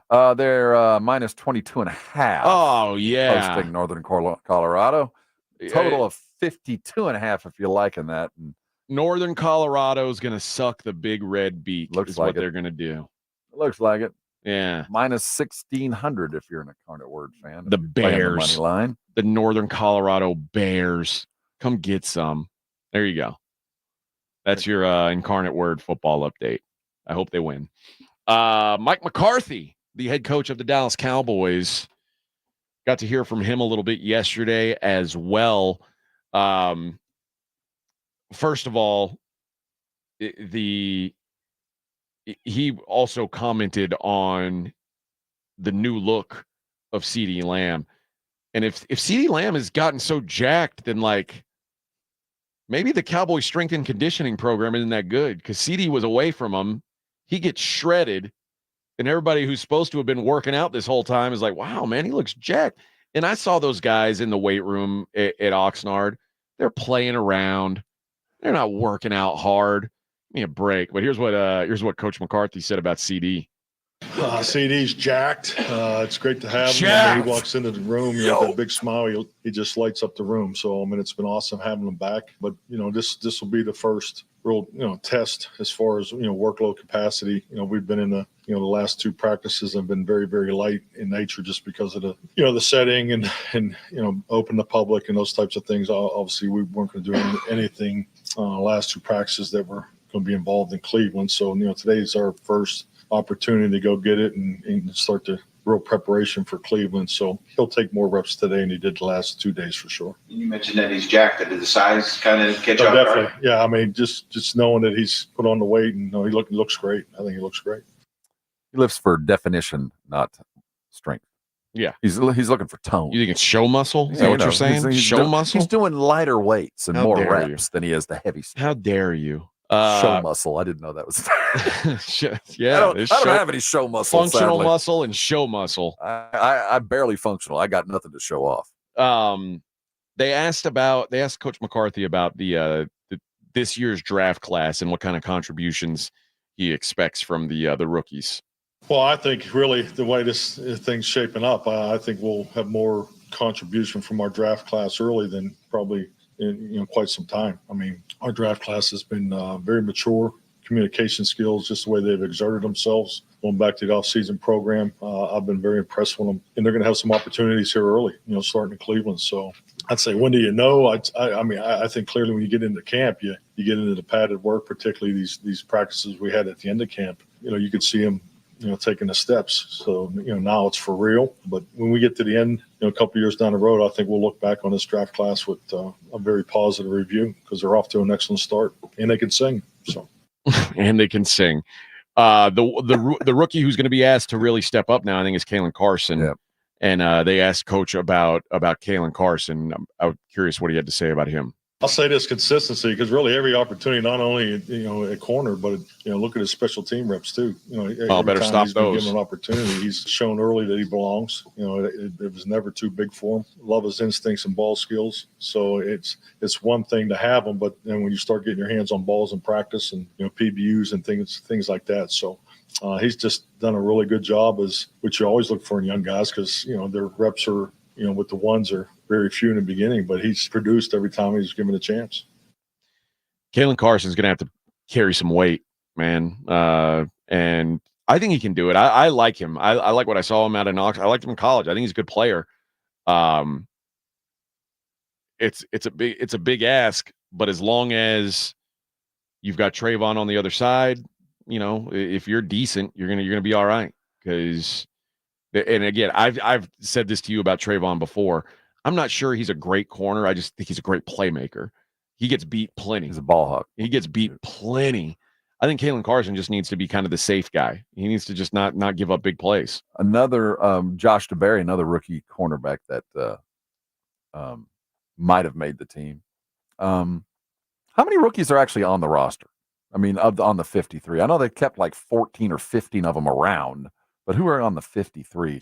That's a big number. It is. It's a pretty big number. Yeah. Well, I mean, we know there's 2 starters on the offensive line. Big number. Beebe, Carson, Daxon, DeBerry, Flournoy, Guyton, Cam Johnson. Yes, 7, 8. Emily, Marshawn Neeland. Leafu's gone, right? Yeah. You got did he make it? I think he made it. Maris Leafu, Brock Morganson, Nathaniel Pete, Brevin Span Ford, Nathan Thomas. Yeah, they got a lot of young guys on the squad. That's the modern league, though. If you're paying wide receivers $35 million, you're paying quarterbacks $50 to $60 million. You're paying left tackles $25 to $35 million. Yeah, gonna be a lot of rookies on your roster. Get contribution from them. Ren says you mentioned Sac State like 8 times yesterday. They were playing in an FBS school. Yeah, like that's the only reason. I promise you, Sac State is not going to get any more love this year. Ever. Unless they're playing an FBS school, I'm not going to talk about them again. And then he says, if you call out AJ, he's going to mention you on the radio. AJ Durant. That's the thing about this brigade bar. If you respond to something, they say, we got you. We got you I said something about you and you talked back to me. You're a crybaby bitch. But if you don't, they say, you guys ignore the brigade bar. Why don't you talk to us? You can't win. You can't. I gave Brigade Bar Bush tickets yesterday, didn't I, Edwin? Twice this week. I was going to do it again today, but now Ren ruined it for all you guys. Call me AJ Durant. Alexandra knows, or give AJ love and he'll mention you. Alexandra's a sweet, sweet gal. What a lady. Unlike Ren. There he goes. Being a little baby. Reading my thing on the bar like a little bitch. Ha! You know what? I'm going to give away these Bush tickets to the phone callers. Ha! And if you're on the bar, don't call. No, you're eliminated if you're on the bar. I don't have time to sing a song today because we got too much football to talk. Plus, my voice I'm worn out. I've sang so much, and apparently some people don't like my singing. I got a thing where there's some people who have said it's not great. I don't know where that came from, but maybe I'll cut back on singing. Count 6. I'm sorry. I was counting 16 rookies. On the 53, man? I had to go back and look. That can't be right. Well, on the between practice and how many on the 53? Well, it's hard for me to differentiate here. They don't have it broken out like that. Okay. But on the official paid roster, there are 16 rookies. That's still in the crazy. I'll look during the break and see how many on the 53. We're going to break down the big games coming up this weekend on the other side. It is the Morning Huddle on 94.1 San Antonio Sports Star. 94.1 San Antonio Sports Stars Fall Golf Classic is back. Monday, September 30th at Olympia Hills Golf Club. Get your slot now. $120 per person or $400 per foursome. The Fall Golf Classic, benefiting San Antonio Sports, is presented by the Law Office of Jesse Hernandez, the Texas Chungla, sponsored in part by Jim Beam, PPL Motorhomes, Flight by England, Tomalitos Mexican Restaurant. The Fall Golf Classic happening Monday, September 30th. Sign up now at sasportstar.com. Hey, football fans, Michael Vick here. I had an advantage. My legs were a weapon. 6,109 rushing yards, still unbeaten records. That's why I bet at BetUS.com. They offer American sports bettors an advantage. The industry's biggest bonus, a 125% sign-up bonus on your first 3 deposits. And get expert picks and predictions on their very own BetUS TV. Take advantage. Join me online at BetUS Sportsbook and Casino. BetUS, where the game begins. Have you or a family member been arrested? The law office of Jesse Hernandez, the Texas Chancla, can help regardless of the legal battle you are facing, personal injury or criminal defense. Attorney Jesse Hernandez and his team are ready to fight for you. Calls are answered 24 hours a day and 7 days a week. Call 210-807-8656 or visit JesseHernandezLaw.com. That's 210-807-8656 or JesseHernandezLaw.com. The law office of Jesse Hernandez, the Texas Chancla. Attention Roadrunner fans, get ready for an electrifying season of UTSA football. Season tickets are on sale now, starting at just $90. That's right, for only $90 you can catch all the action, all the touchdowns, and all the excitement at the Alamo Dome. Bring your family, bring your friends, and join the fun as we cheer on our UTSA Roadrunners to victory. Don't miss out on the best deal in town. Get your season tickets today and be a part of the Roadrunner family. Visit GoUTSA.com to secure your seats now. UTSA football, it's more than a game, it's an experience. Go Runners! Listen to this station anytime, anywhere on Odyssey. Odyssey is your new audio home for all the music, news, sports, and podcasts that matter to you. Odyssey. That's AUDACY. My wife and I always loved doing everything together. Jiu-jitsu, kayaking, and intimacy was always on point. It was around my early 30s when I noticed a downward trend. Watching a lot of TV, putting on weight, and just full of self-doubt. I had tried another men's clinic with disappointing results. It's the personalized treatment I receive at Revive Men's Health that has been the complete game changer for me. I've got my energy and motivation back. I'm feeling stronger than I did in my 20s, and it made me a much better husband to my wife. I'm Nicole Chrysler, healthcare provider at Revive Men's Health. If you are always feeling tired or moody, have a difficult time sleeping, or decreased libido, you may be suffering from low testosterone. Book your free T-check and exam. Call Revive Men's Health San Antonio at 210-615-7777. That's 210-615-7777. Or visit ReviveMen'sHealth.com. Eczema flaring up again? We have good news. Exoderm. If you or someone you love suffers from eczema or dermatitis, get Exoderm, the common sense answer for eczema. This stuff really does work. Exoderm contains the #1 doctor-recommended ingredient in a clean hypoallergenic cream with no harsh additives. Take back control of your eczema with affordable, fast-acting Exoderm Flare Control Cream. Exoderm. It's in the first aid aisle of your local Walmart, H-E-B, and other fine stores. Why choose a Sleep Number smart bed? Can I make my side softer? Can I make my side firmer whenever I want? Can we sleep cooler? Sleep Number does that. Cools up to 8 times faster and lets you choose your ideal comfort on either side. 94% of Sleep Number smart sleepers report better sleep. And now, during our biggest sale of the year, save 50% on the Sleep Number limited edition smart bed. Plus free home delivery on select smart beds when you add any base. Ends Labor Day. To find a store near you, visit sleepnumber.com. Looking for the ultimate bar experience? I-10 Ice House has daily happy hour specials that'll keep your spirits high and your wallet happy. Plus, catch the biggest sports events on massive 10-foot screens. The best seats are at I-10 Ice House on 9518 Console Drive. Last year's RV trip, we met a couple with the same bumper sticker. What are the odds? Your cousin isn't a good storyteller. He was a podiatrist, or was it a pharmacist? Huh, you don't say. I can't remember. But she owns an RV protected by Progressive, and you don't. So until you get your own RV, her stories are the most interesting stories you've ever heard. Wow, interesting. And when you do get your own RV, save money by bundling it with your home, auto, or other vehicles with Progressive. Oh, anesthesiologist. He was an anesthesiologist. Progressive Casualty Insurance Company affiliates and other insurers. Not available in all states. 941 San Antonio Sports Star, South Texas home for Texas A&M football. Saturday afternoon at 6:30. The Aggies take on the Notre Dame Leprechauns, presented by Ewald Kubota and the Angry Elephant. Pregame at 5:30 on 94.1 San Antonio Sports Star. 94.1 San Antonio Sports Star traffic from News Talk 550 KTSA. Good morning. Got a new trouble spot at I-10 eastbound at FM 1518, far east side of town. This accident is causing delays from 1604, so tack on at least an extra 25 minutes to your commute. 37 northbound Hotwell, stalled at top of the shoulder, and another at 1604 northbound Culebra. Disabled vehicle right shoulder blocked.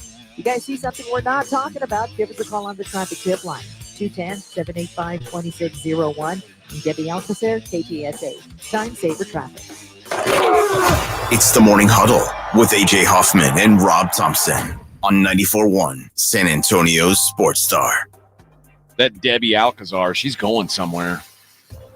She's going to have a career. The electric lady.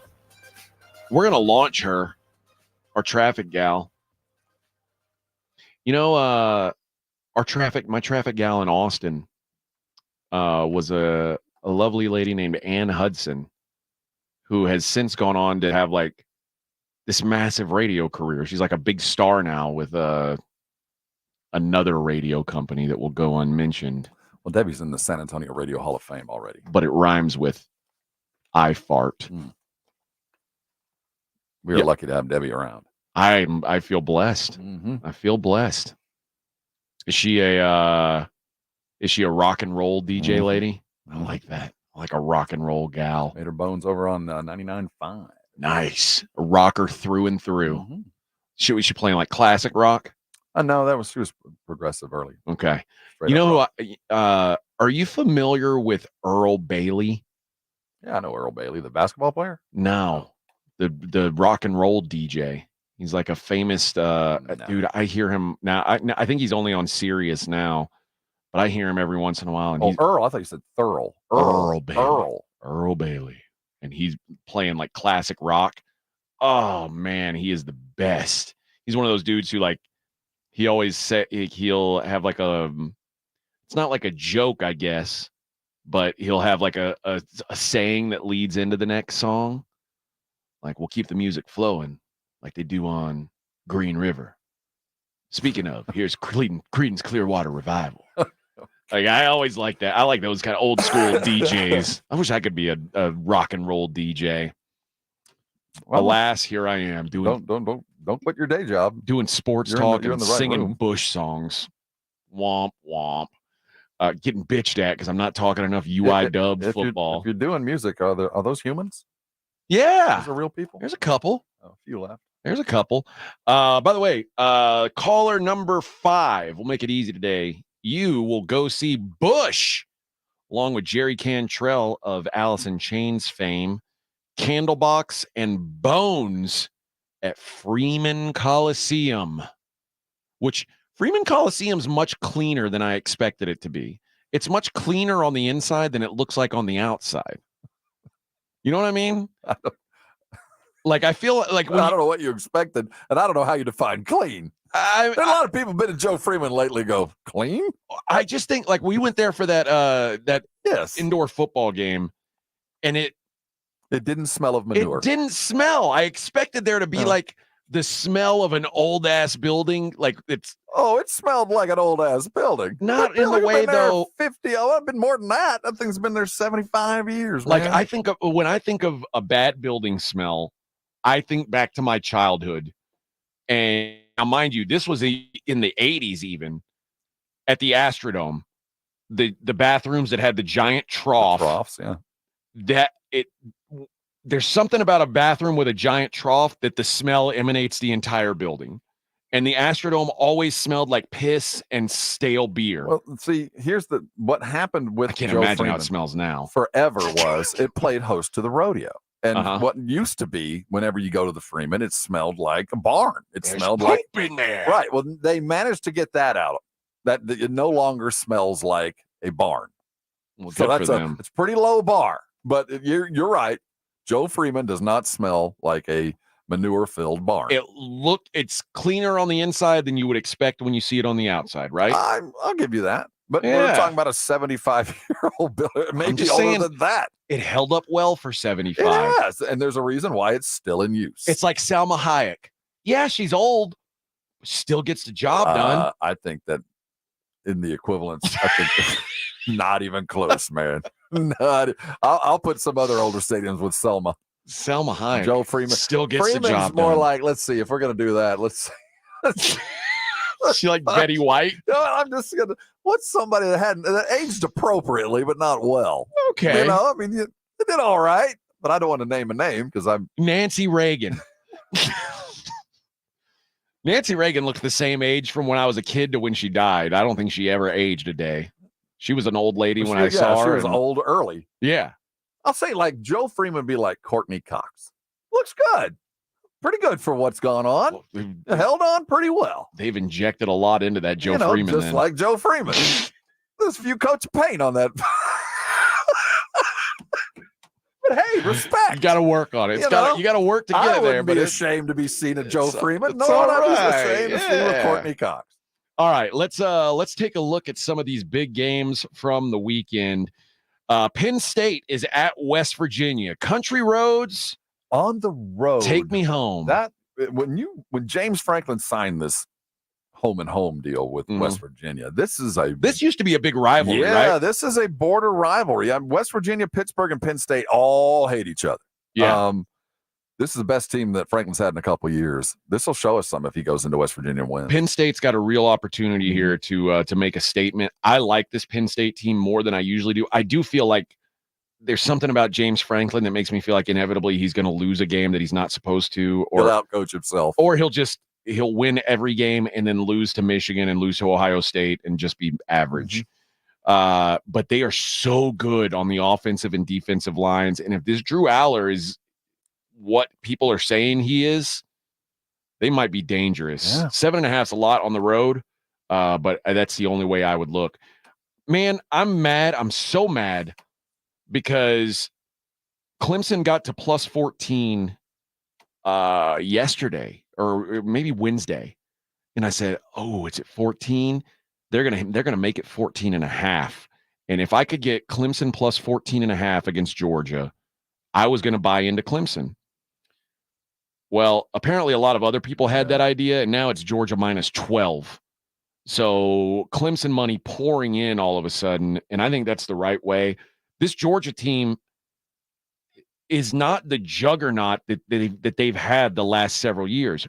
Are they the number one team in the country? Yeah. Are they probably the best team top to bottom? Yeah. But are they a team that's going to allow 0 points through their first 6 games? I don't think so. And their running back, Trevor Etienne, is going to be suspended for this game. They're already replacing their running back from last year. They're replacing their top 2. They're replacing Brock Bowers, replacing Ladd McConkey. Etienne got a DUI. I think there's some real issues, especially early on with this Georgia team. I like the under in this game. But I especially like the under early. I think the first half is going to be a really grimy, ugly game. I'm not crazy about Clemson, but I will say this, and you know why I'm not crazy about Clemson, because I'm not crazy about Dabo, but they recruit like nobody's business. They have the players to hold up with anybody. Yeah. I get that. There's a sense here that I think Georgia's about to blow the doors off Clemson. You think so? I disagree. I don't think. I think the running back issue is going to be what holds them back. I really do. That they're desperate right there. But Clemson has recruited well. They can't keep anybody. They're not doing anything in the portal. Ground and pound kind of football game. And Georgia's just so deep, though. I mean, they run 3 guys at every position that's probably better than what you've got. 12.5, I almost fall on Georgia on this one. Well, as it gets down to 12.5, I'm not interested in Clemson anymore. No. But if I saw 14 again, I think I would take it. This isn't a big game per se. Oh, by the way, anybody who's listening for FCS football conversation, here we go. Oklahoma State's playing South Dakota State. We talked about this before the show today, Rob. Oklahoma State is 9.5-point favorites against South Dakota State. South Dakota State is the best FCS school. They are back-to-back national champions. They haven't lost a game in 2 years. Oklahoma State has said openly, Mike Gundy said, their biggest game this year is the Arkansas game next week because they're playing against an SEC school They fight with Arkansas directly for recruits. It's their neighbor. So they've said that's our biggest game, bigger than any of our conference games, is that Arkansas game. This is South Dakota State's biggest game of the year. This is the game they're up for. Oklahoma State's up for the game next week. Yeah. I'd be on. I think Oklahoma State is on what we call upset alert. And if you go back to last year, where Oklahoma State started, I guess slow is the right way to say it, a polite way to say it. But they beat Central Arkansas 27-13. They lost to South Alabama. And then they changed things up in conference play and started to really kind of find their rhythm. I think early's the time to catch Oklahoma State. I think this South Dakota State team you don't lose a game in 2 years. You're pretty legit. I'd love to get 10 points, but I think there might be something to Oklahoma State being on upset alert. I like Ollie Gordon. I think, as is usual, Oklahoma State's got a running back. They're going to lean on him. They've got a senior line. They're old. They're playing a team that, star for star, man for man, isn't as talented, though they're high functioning. I'll tell you this. If Oklahoma State stumbles and they lose this, what's going to happen? Gundy's going to get fired? No, but this is not so much about Oklahoma State. It's about the Big 12. The Big 12 stinks. Let's just face it. And that's what I was going to say. So if both of the Dakotas roll in on the road and push Colorado around, and they did early on, and they lost just because there's Travis Hunter and Shedeur Sanders. And if North Dakota State rolls into Stillwater, and even if it's close, and Oklahoma State wins, yikes! Yeah, yikes! Miami is at Florida. I'm going to tell you this right now: Florida, they've had a lot of problems the last couple of years. They win at home. They consistently win at home, even when their team is not late. Like they'll be 7-5. Guess where their 7 wins happen? In the swamp. That is an incredible home field advantage still. And I made fun of Graham Mertz when he was at Wisconsin because Wisconsin's offense was so crappy. So when Florida got Graham Mertz in the transfer portal last year, I was like, that's what's going to fix Florida, really? Well, Graham Mertz was so good way better than I thought he could be. And if you go back and look at Cam Ward's history, he's not very good on the road. And the thing that keeps Cam Ward from being a great quarterback is he is very careless with the ball. Very careless. A lot of interceptions, a lot of fumbles, and most of them come away from home. I think Miami might be sleepy here. I think I like the dog, or Florida might be sleepy. I like the dog here. I like them for another reason. It's because Miami, no team in football is expected to be better or good every year like Miami. Every year they keep telling me, oh, this is it. Here they got this quarterback. Edwin. And then there's that quarterback, and then there's this coach, and then there's that coach, and they're turning things around. And every year they collapse. This has been going on a decade. How many coaches have we come into every season and go, this is it? They finally got Alex Vandervoort at quarterback. Now they got Cam Ward. Before this, they had that guy. No team gets more hype and leads to more failure in all of football than Miami. One school in the history of time has been top 10 preseason in back-to-back years and finished unranked. Rob is wearing their shirt right now, and he's telling you how overrated Miami's been every year. Nobody comes. That tells you Miami is overrated. Nobody props A&M up for anything ever. They were top 10 back-to-back years. I'm talking preseason. about press telling me how good Miami will be this year. They got Mario Cristobal. They got Golden. They got this guy. They got this transfer. They got Van Pelt. Every year, I don't disagree with you. They tell me how good they're going to be. Nobody tells you how good the A&M is. You're right. You're right. And for some reason, Miami's going to collapse. That's the only reason I look at this team, because they should be good. Cam Ward should be able to throw to those athletes, and they should be able to hang 35 points a night, what they've got. But I don't think it's going to happen because Miami's just going to Miami. And you see Miami, they're ranked 11th. Florida's unranked. Miami must be better. No. The reason why Florida's expectations are so low is Florida has maybe the most difficult schedule I've ever seen. Maybe ever. Like, I'm thinking about if I've ever seen a schedule tougher than Florida's, and I don't know that I have. Like, they've got a run of 4 games, and I think it might be their last 4 games of the season, where it's like it's just death. I don't know if Florida's going to win a game like in the second half of the year, because they've got Georgia, Texas. I want to say maybe they have Alabama too, and Ole Miss, right, all in a row. It's LSU and Ole Miss, and then Florida State to finish out the season. Georgia, Texas, LSU, Ole Miss, Florida State, 5 games in a row. They're at Tennessee, and then they have a break against Kentucky thrown in there.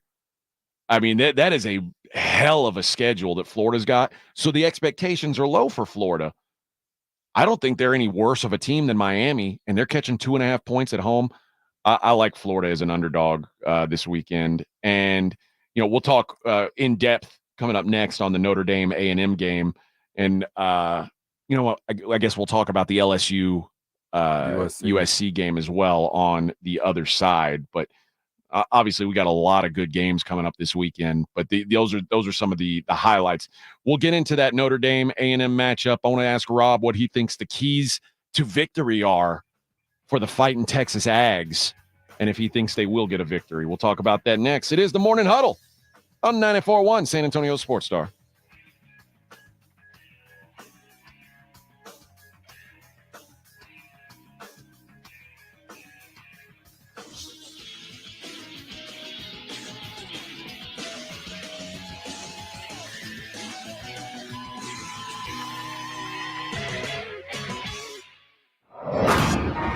The Morning Huddle with AJ Hoffman and Rob Thompson. KTFM Floresville. 94.1 San Antonio Sports Stars Fall Golf Classic is back. Monday, September 30th at Olympia Hills Golf Club. Get your slot now. $120 per person or $400 per foursome. The Fall Golf Classic, benefiting San Antonio sports, is presented by the Law Office of Jesse Hernandez, the Texas Chancla, sponsored in part by Jim Beam, PPL Motorhomes, Slight by Yingling, Tomalitos Mexican Restaurant. The Fall Golf Classic happening Monday, September 30th. Sign up now at sasportstar.com. eBay Motors is here for the ride. Go ahead, feel your engine. Admire that perfectly installed exhaust. Your vehicle's moving along this freeway like it was made from fresh installs and a whole lot of love. With eBay Motors, you get over 122 million parts to keep it running. And with eBay Guaranteed Fit, they'll be the perfect fit every time. Plus, at these prices, well, we're burning rubber, not cash. Keep your ride or die alive at ebaymotors.com. Eligible items only. Exclusions apply. The Twin Liquors dollar sale is here. We dropped the price on all wine and spirits to the absolute lowest, then at $1. It's how we say thank you to our customers. Don't miss the dollar sale, now through Saturday, only at Twin Liquors. At the Home Depot, we know Saturdays are for college football. That's why we have everything you need to never miss a play, like Bear Dynasty interior paint, their most durable one-coat hide paint ever. From a team color statement wall to a fan cave, complete with a mural honoring Nick Saban's 17-year dynasty. Hey, I like that idea. Nothing beats Bear Dynasty interior paint. It's everything you need all in one can. Defend your game time with Bear and the Home Depot. How doers get more done. Valid only when tended to colors from the Bear Dynasty and Marquee Interior One-Coat Hide Color Collection. At Fisher Investments, we may seem like other money managers, but we're different. What makes you so different than the rest of us? We ensure clients receive unparalleled service at every step of the relationship. Tell me more. Our investment counselors focus on service over sales, prioritizing clients' needs. How do you make money? We don't sell any commission-based products. We have a simple management fee based on the value of our client's portfolio. So we do better when our clients do better. What about client portfolios? We get to know each client, their finances, family, health, lifestyle, and more, and then we tailor a portfolio based on their specific goals and needs. Your clients really come first then, huh? Yes, we make them a top priority. Our goal is helping them achieve a comfortable retirement. Wow, maybe we are different. At Fisher Investments, we're clearly different. Learn more at FisherInvestments.com. Investing in securities involves the risk of loss. Hey, football fans, Michael Vick here. They say I transformed the quarterback position. The fastest ever, the strongest arm, the most rushing yards. They call me a game changer. I say BetUS.com changed the sports betting game. It started 30 years ago with the industry's biggest bonuses, and they haven't stopped. This football season, get a 125% sign-up bonus on your first 3 deposits. Join me at BetUS Online Sportsbook and Casino, BetUS, where the game begins. With Progressive Snapshot, you could save on auto insurance rates by driving safely, which is great because you're rarely rewarded for just being you. Ever get rewarded for being left-handed? No. You get to use weird scissors. Your reward for being a Capricorn? Cold birthdays that conflict with the holidays. And your reward for quickly responding to every work email? More emails. But with Snapshot, even left-handed Capricorns with proper email etiquette could get rewarded for good driving. So download the Progressive app today. Progressive Casualty Insurance Company affiliates. Snapshot not available in all states or from all agents. 94.1 San Antonio Sports Star traffic from News Talk 550 KTSA. Good morning. Got a new trouble spot at I-10 eastbound at FM 1518, far east side of town. This accident is causing delays from 1604, so tack on at least an extra 25 minutes to your commute. 37 northbound Hotwell, stalled. It's off to the shoulder, and another at 1604 northbound Culebra. Disabled vehicle right shoulder blocked. You guys see something we're not talking about? Give us a call on the traffic tip line, 210-785-2601. And Debbie Alcacer, KTSA. Time saver traffic. 94.1 San Antonio Sports Center. In the NFL, newly acquired running back Dalvin Cook for the Dallas Cowboys will have a new number. It's announced he'll wear number 20 for the Dallas Cowboys. In college football, the UTSA Roadrunners kick off their season against Kennesaw State in the Dome. Kickoff set for 2:30. Finally, the 20th-ranked Texas A&M Aggies have a huge matchup against 7th-ranked Notre Dame, a game you can catch live right here. I'm Rob Thompson on 94.1 San Antonio Sports Star.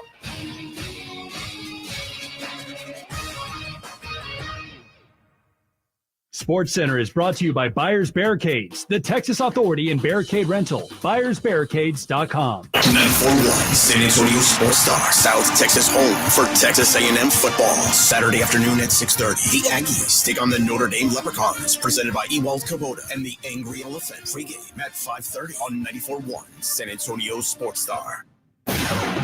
From the studios of San Antonio Sports Star, reaching more sports fans than any station in South Texas. Welcome to the Morning Huddle with AJ Hoffman and Rob Thompson. This is 94.1 San Antonio Sports Star. Here we go. Texas A&M, Notre Dame. The big night game, baby. It's so cool. It's a night game, too. I dig that. I know you were saying you wish it was a 3 o'clock game. 3 o'clock, about 90 degrees, good 75% humidity kind of football game. So show those Indiana types what real weather looks like. Yeah, it's been hot up in South Bend, but yeah, that humidity, that is a bit of a game changer. I guess there's so many interesting storylines in this game. Like Mike Elko against Riley Leonard is obviously at the top of everybody's list, but a lot of this is how fast has Mike Elko been able to build this thing up? And the question becomes, was he able to put things together fast enough to catch up with what Marcus Freeman's done now going into year 3? Because it feels like this Notre Dame team, this is where they're supposed to like really hit their stride. This team has been kind of cooking up to this point. Coach, I think they made the right hire. And I think Notre Dame's become significantly more of a difficult job. It used to be if you couldn't win at Notre Dame, you just weren't a good coach. Oh, yeah. Now it's like, dude, it's hard to recruit there. It's most kids don't want to play in that part of the country. It's just not a place people want to be. It's still Notre Dame. I mean, and that's it's the still only a thing saving national them. program. Those damn gold helmets. That's what's saving them. And that's what will continue to be that. Do you think that they feel like that Notre Dame is, without being in a conference, that this is the best that Notre Dame can hope for right now? Because I think the more we get involved with these Super 4 conferences, and the more we get involved with, wow, I'm not playing A&M in my bio or I'm not playing Notre Dame on one of my 2-3 weeks. I'm playing Howard. I'm going to go play Kennesaw State. I'm playing Northern Colorado. I'm not going to do this ever again. Where is Notre Dame from here on out, as new schedules are made, going to find enough games to make themselves matter more than their name? Because I don't think Notre Dame or A&M will ever schedule Notre Dame again. No, I think this might be it. And I think there's going to be a lot of schools that go, why? For me, I just got to be in the top 12 and win my conference. I don't need strength of schedule. I mean, all I got to do is be in the top 12. I don't have to be top 4. I don't have to knock Notre Dame off to get there. I just got to be top 10. I'd rather show off a 34-7 win against Howard than a loss to a high-ranked ranking team early in the year. Notre Dame has the luxury of, if they want to, they can play Army and Navy every single year. Those two teams will never say no to them. They can play Purdue every year. Purdue will never say no to them. They can play USC every year. USC will never say no. But they can play Stanford every year. Stanford will never say no. But keep in mind, now USC, well, I think they might start saying no. Now, they used to because the Pac-12 didn't carry enough weight. Now USC goes through the Big Ten. Why would I need to play you? What benefit is there to me to play you? I'll get the same paycheck with somebody else. I'm going to get the same TV coverage. And guess what? Next week, I got to play Michigan. It's one of those things, though, where if you're a diehard USC fan and they say we're not going to play the Notre Dame game anymore, you're pissed off because that's a game. It's like it's a rivalry game. They want those. That's what Notre Dame's done a good job of, is they've created rivals with everyone from Georgia Tech to Navy to USC to Purdue. I mean, it's cool to me. That's one of the cool things about Notre Dame. I don't like a lot about Notre Dame.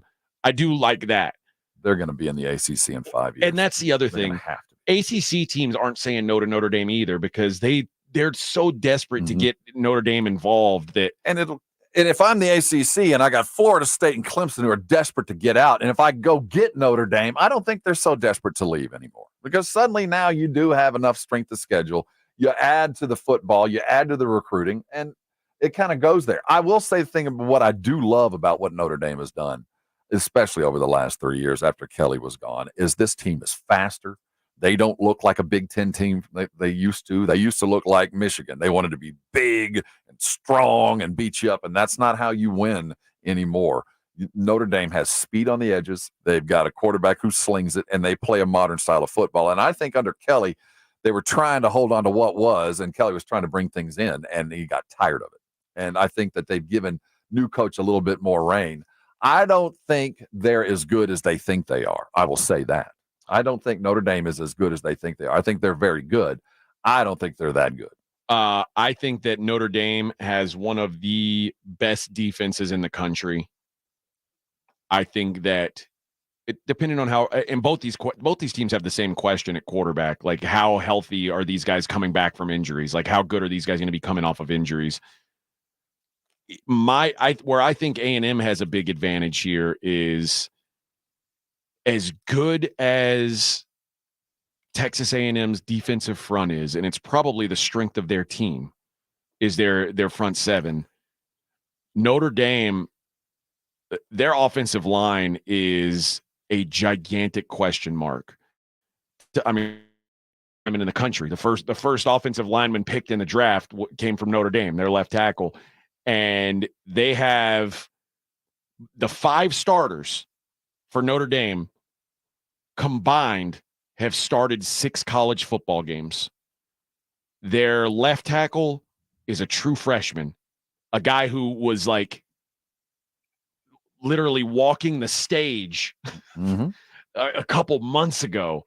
And that dude is playing left tackle against Texas A&M tomorrow. That's wild. The guy was at his prom. And this is where I've been kind of holding this back. This is where A&M is going to be different from here on out. The reason Elko is here is they're going to go back to what made A&M back in the day. And the offense didn't matter.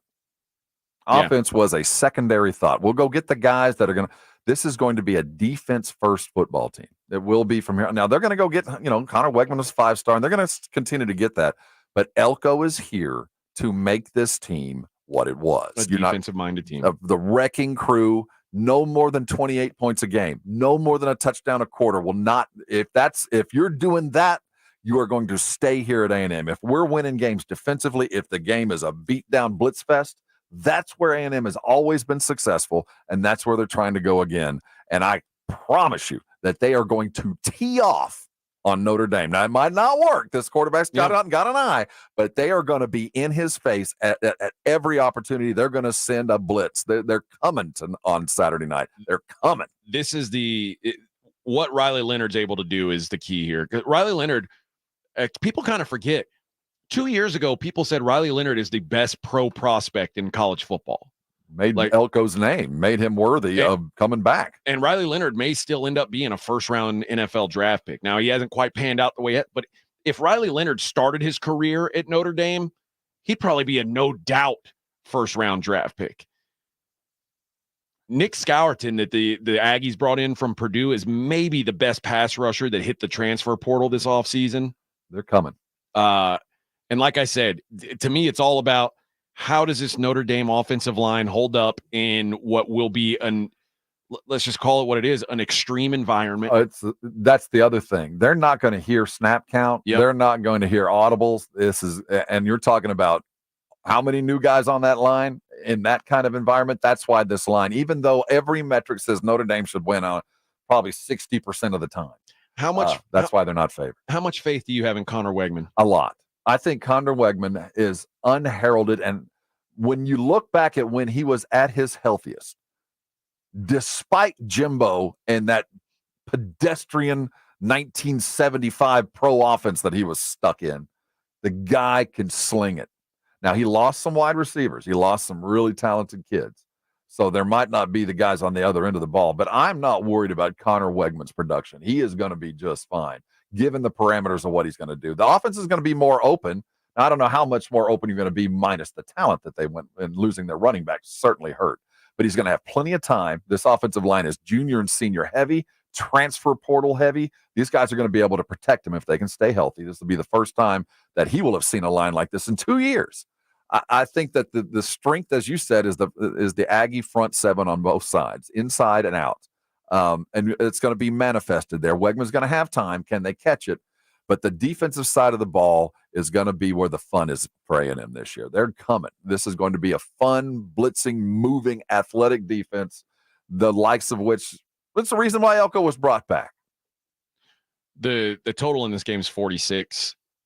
To me, the easiest thing is just this is an under game. Yeah, I think this is a rock fight. I think both these teams are very good, and I think both these teams are very good because of their defenses.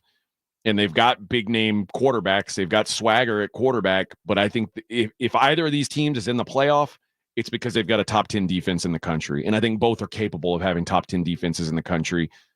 I'll say this so I think whoever wins this game, I think it's a 20-17 game. Yeah, it feels this way. Which makes me, from a point spread standpoint, want to take Notre Dame. Because it's 4.5 now? It's 3. 3 now? It looks like there's going to be 3.5s pop. Mm-hmm. If I can get a 3.5, I will take Notre Dame. I think by the way, if it were A&M plus 3.5, I would take A&M. I think this is a field goal game. I think points are very difficult to come by. The key to me for Notre Dame, they need to score early. They need to get some points on the board and calm down that crowd. Because if they fall behind, I think they're dead. I really do, because I'm with you. It's going to be very difficult to hear snap count. It's going to be very difficult to hear changes. And now, mind you, that this year in college football, the quarterback can talk to the sideline for the first time ever, which is a help in these environments, because at least they can hear their coach, if nothing else. But that also means you're communicating to your team. You got 10 guys you got to pass that on to. And in this kind of environment, that can be very tough. There's not going to be people holding up the big poster boards anymore where the whole team can look over and say, okay, that's what we're doing. No, it's up to this quarterback now. Notre Dame has to score and you're not going to take the crowd out of it. You've got to at least calm the fury. because if Notre Dame goes down and scores on the first drive, that crowd is going to go from an 11 to an 8. Oh, and you can manage at an 8. If the crowd stays at 11, man, it's going to be hard to win there. It is going to be hard when the damn stadium's shaking and rocking. That's going to be tough for Notre Dame. I worry a little bit. I think being a favorite against a team like Notre Dame in your coach's first game, that's a big ask, man. That's a big ask, especially at A&M. And I think that that it has been roughly 20 years plus since A&M has beat a top 10 ranked team at home that wasn't in conference, a non-ranked, non-conference top 10 team.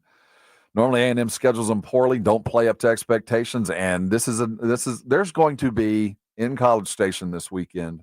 The last I saw student tickets now, the student draw tickets where you have to stand are going for $250 plus.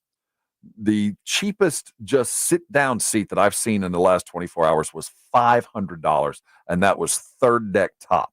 There's going to be 110,000 in the building. There's going to be 50,000 outside of the building. It is going to be an absolutely electric environment. And if Notre Dame can get that place quiet in the first 10 minutes of the game, yeah, they got a good chance. If it gets out of hand, it could get crazy because they, like I keep saying, they're going to tee off on this quarterback. He's going to have somebody at him constantly. They're going to force him. What's his name again? Riley Leonard, yeah. Riley Leonard is going to have to make not one play, but a lot of plays. It's going to be in his face. Mike Elko, in the time that he was at Duke, which was 2022 to 2023, they did not play a lot of these big non-conference games. So, his first year there, their non-conference slate was Temple, Northwestern, North Carolina A&T, and Kansas, which they lost the Kansas game. And then last year it was Lafayette, Northwestern, UConn, and Notre Dame, which they lost the Notre Dame game. They were very competitive against Notre Dame last year.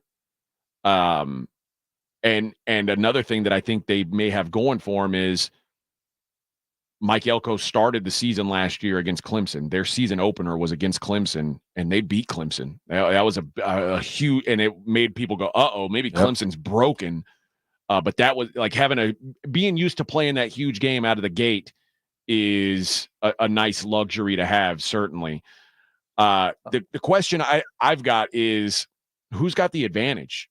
The defensive-minded coach who has thrown all his schemes at Riley Leonard over the last couple of years, or the quarterback who has seen that coach's defenses? Right. Like they know each other very well, obviously.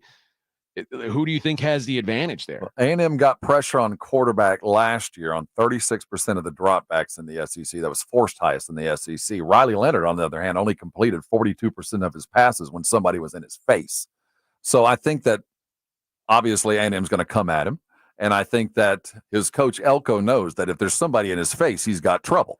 So I do think that the advantage is for the coach knowing the weaknesses of the player. I do think that when I've seen this guy in situations, and I'm not going to let him run right on this third and right because I know this guy can run right and sling. Whatever the tendency that so well for the player, that always helps the coach. Now, new coach with different player, I don't know. But I would always coach the player to coach against him than the player playing against his coach.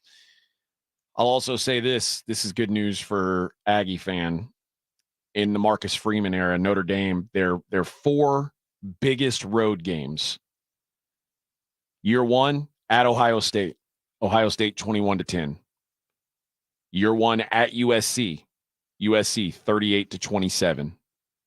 Year 2, they were at Louisville 33-20 Louisville. They should have won that one too. Then they were at Clemson last year, Clemson 31-23.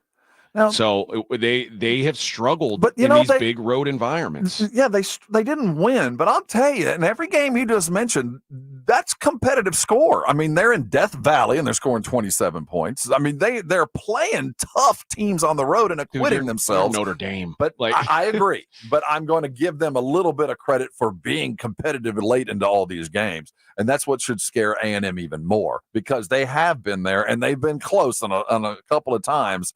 And but for a play here, play there, they win several of those games. This is the Notre Dame's time. They're going to have to be this good this year, or it's just going to get more and more difficult, which makes things even more interesting for tomorrow night. It is a pick'em. I like A&M. I like their kicker. I think Bond is a better kicker. He's going to be kicking at home and has been in these tough environments. And if it's truly a field goal game, I'm going to take the team with a better kicker. I like A&M there. I'm going to stick with an A&M pick. I think that they're not going to dominate, but they're going to impress. Okay. Yeah, I don't really have a great feel for who wins. I think it's a very close game, and I think it's just a rock fight, an absolute rock fight, which... I wish they could run the ball. I wish they had them rooming. I wish they had their starting tailback. That would have made such a difference. You know what? You know what would have really helped A&M? If last year, when they were playing whatever crumb bum they had scheduled last year, like when they played New Mexico or UL Monroe, if they would have run up the score if and they'd got had their that fourth string running back some carries, he'd have gotten a minute. He'd have been a far better off. They'd be in a lot. We probably better would have shape lost right him to transfer, though. That one shining moment would have gotten him another gig in Oregon. My worry with A&M is and they were solid last year, and it's going to be a different team. But every time A&M played a good team last year, they just crapped their pants, and it was really frustrating to watch. Like, they crapped their pants against Miami. They crapped their pants against Alabama and Tennessee. They crapped their pants against Ole Miss. And at the end of the year, they crapped their pants against LSU. Like, the best team that they beat all season long was probably like South Carolina. Yeah. So it's like you don't really know what the ceiling is. And again, you got a new coach, but these players were all there for this pants crapping, you know, and that's concerning to me. It should be. I mean, this was a team that should have been better for consecutive years. Yeah. And just never lived up to it. And there was a continuum there, but because by the time they got to LSU, they were playing to save their coach's job. I mean, and a coach that a lot of them didn't even really like after getting the paycheck, they realized, I don't even like this guy. And I believe that was the case. So why should I try so hard to save Jimbo's gig when I don't even really like him? Yeah. All right. When we come back, we'll take a look at the Sunday game. We got Sunday football, baby. LSU USC, and then at 8:30 or no 9:30. Pardon me. We're almost done. 9:30. We'll take a look at the rest of the games in college football. See if we can find some winners. Taking a look at the daily lines. It's the Morning Huddle on 94.1 San Antonio Sports Star. It's the Blitz with Jason and Joe. Afternoons at 2. Coming up on the Blitz, we are live at I-10 Ice House. I'm looking forward to that. I'm also looking forward to talking to Andrew Monaco at 3:30 about Aggie football. Big game this weekend. And the Cowboys have a little more than a week before they get underway. Dak Prescott already ignoring Jerry Jones. That's what Dak said yesterday. We'll talk about it with John Machota at 5:15. The Blitz with Jason and Joe. Afternoons at 2 on 94.1 San Antonio Sports Star. Twin Peaks is the best in the game. Here, your favorite drafts are poured at a frosty 29 degrees, and rare barrel-aged whiskeys are served just the way you want them. It's bigger game days and bolder fight nights. I mean, where else can you find a scratch kitchen that always comes in clutch every day from lunch to late night? Only at Twin Peaks, the #1 sports bar.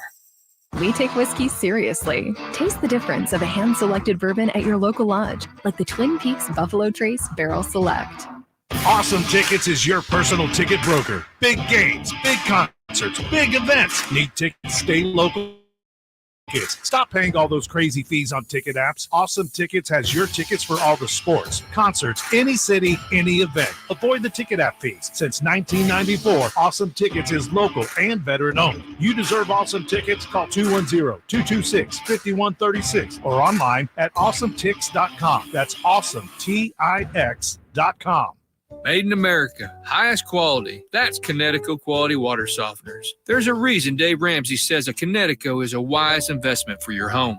Trust me, Connecticut water systems are the best of the best. I personally have one in my home. All those other water softener systems out there are junk in comparison. Connecticut uses less water and runs on kinetic energy. So there's no computer to break, fewer moving parts, and it works only when you need it. It was even voted most efficient water softener in the world by the Water Quality Association.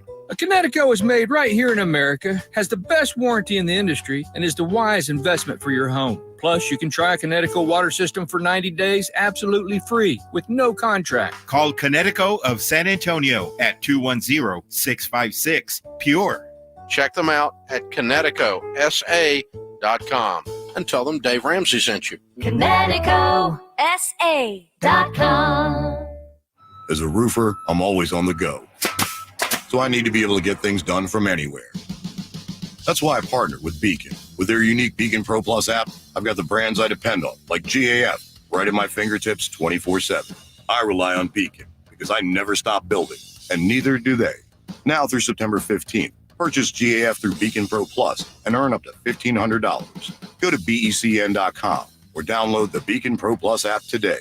Beacon. Always building. Ulta Beauty's 21 Days of Beauty event is back. From now until September 19th, score over 200 daily beauty steals at 50% off in every category. And check Ulta.com daily to get them all before they're gone. Take 50% off bestsellers from brands like Estee Lauder and Supergoop. Plus, say hello to new finds from brands like Dyson and Sol de Janeiro. And Ilia is now at Ulta Beauty in select stores and online. Shop in-store at Ulta.com or try pickup today. Ulta Beauty. The possibilities are beautiful. Conditions apply while supplies last. If you love to travel, Capital One has a rewards credit card that's perfect for you. With Venture X, earn unlimited double miles on everything you buy and turn everyday purchases into extraordinary trips. Plus, receive premium travel benefits like access to over 1,300 airport lounges where you just check in and chill out. Open up a world of possibilities with Capital One. What's in your wallet? Terms apply. Lounge access is subject to change. See CapitalOne.com for details. Shop the Sherwin-Williams September holiday sale and get 30% off paints and stains from August 30th through September 9th. With prices starting at $34.29, it's the perfect time to transform your space with color. Whether you're looking to revamp your bedroom, living room, or home office, we have you covered with bold hues, soothing neutrals, and everything in between. Shop the sale online or visit your neighborhood Sherwin-Williams store. Retail sales only. Some exclusions apply. See store for details. Looking for the ultimate bar experience? I-10 Ice House has daily happy hour specials that'll keep your spirits high and your wallet happy. Plus, catch the biggest sports events on massive 10-foot screens. The best seats are at I-10 Ice House on 9518 Console Drive. It's the Morning Huddle with AJ Hoffman and Rob Thompson.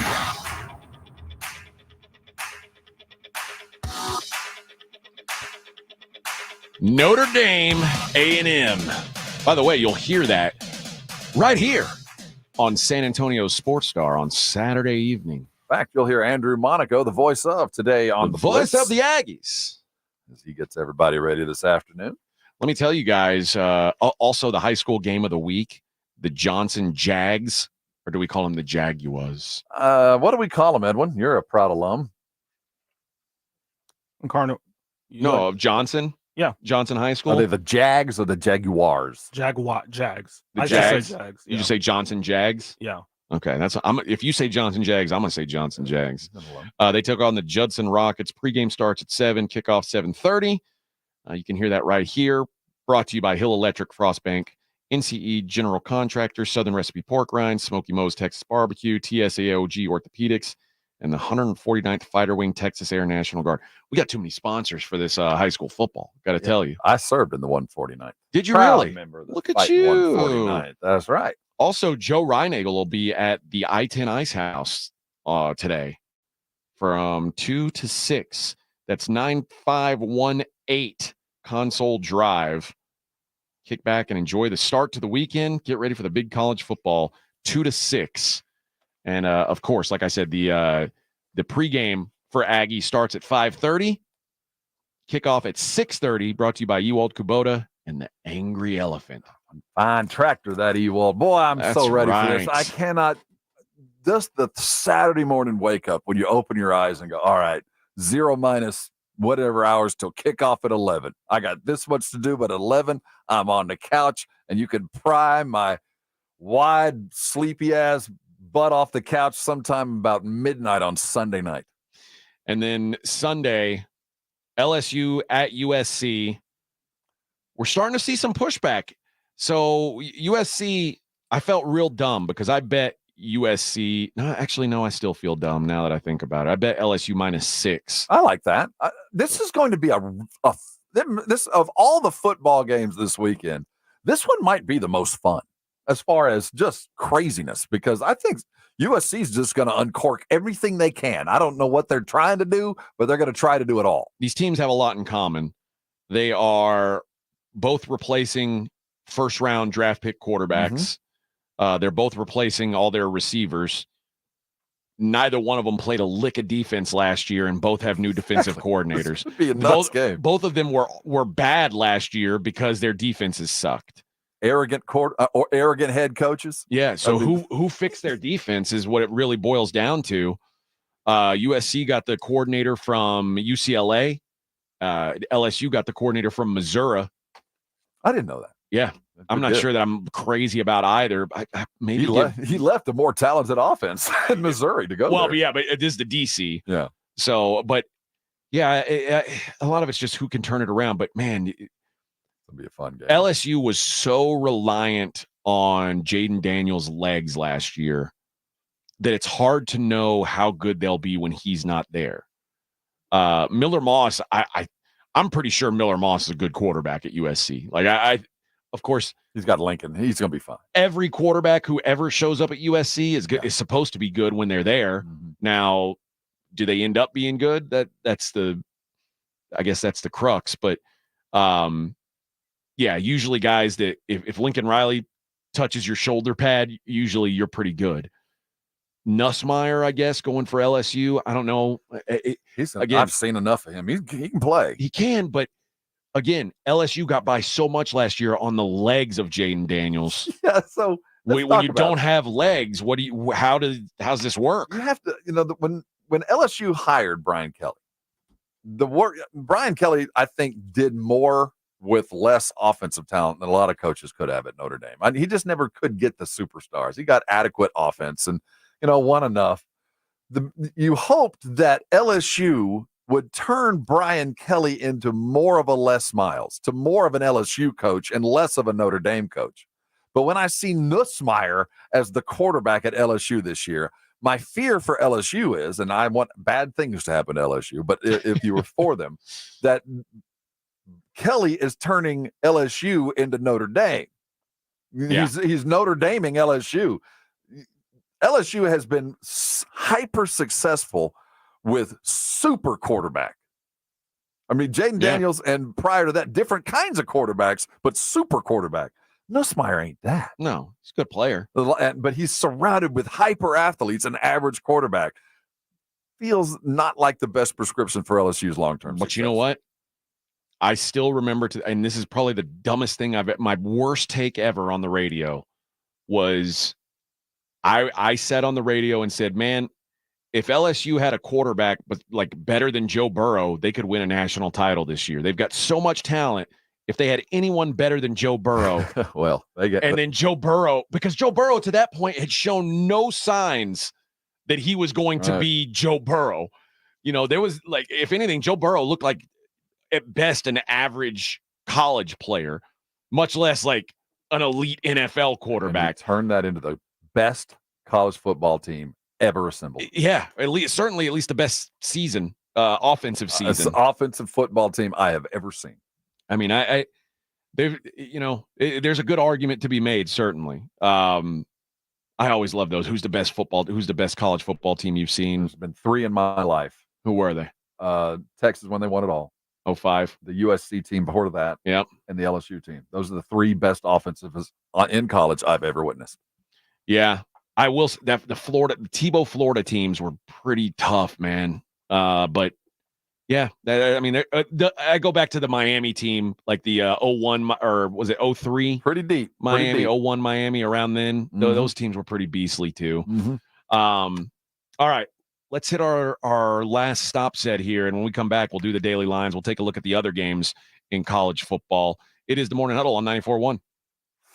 94.1 FM. 94.1 San Antonio Sports Stars Fall Golf Classic is back.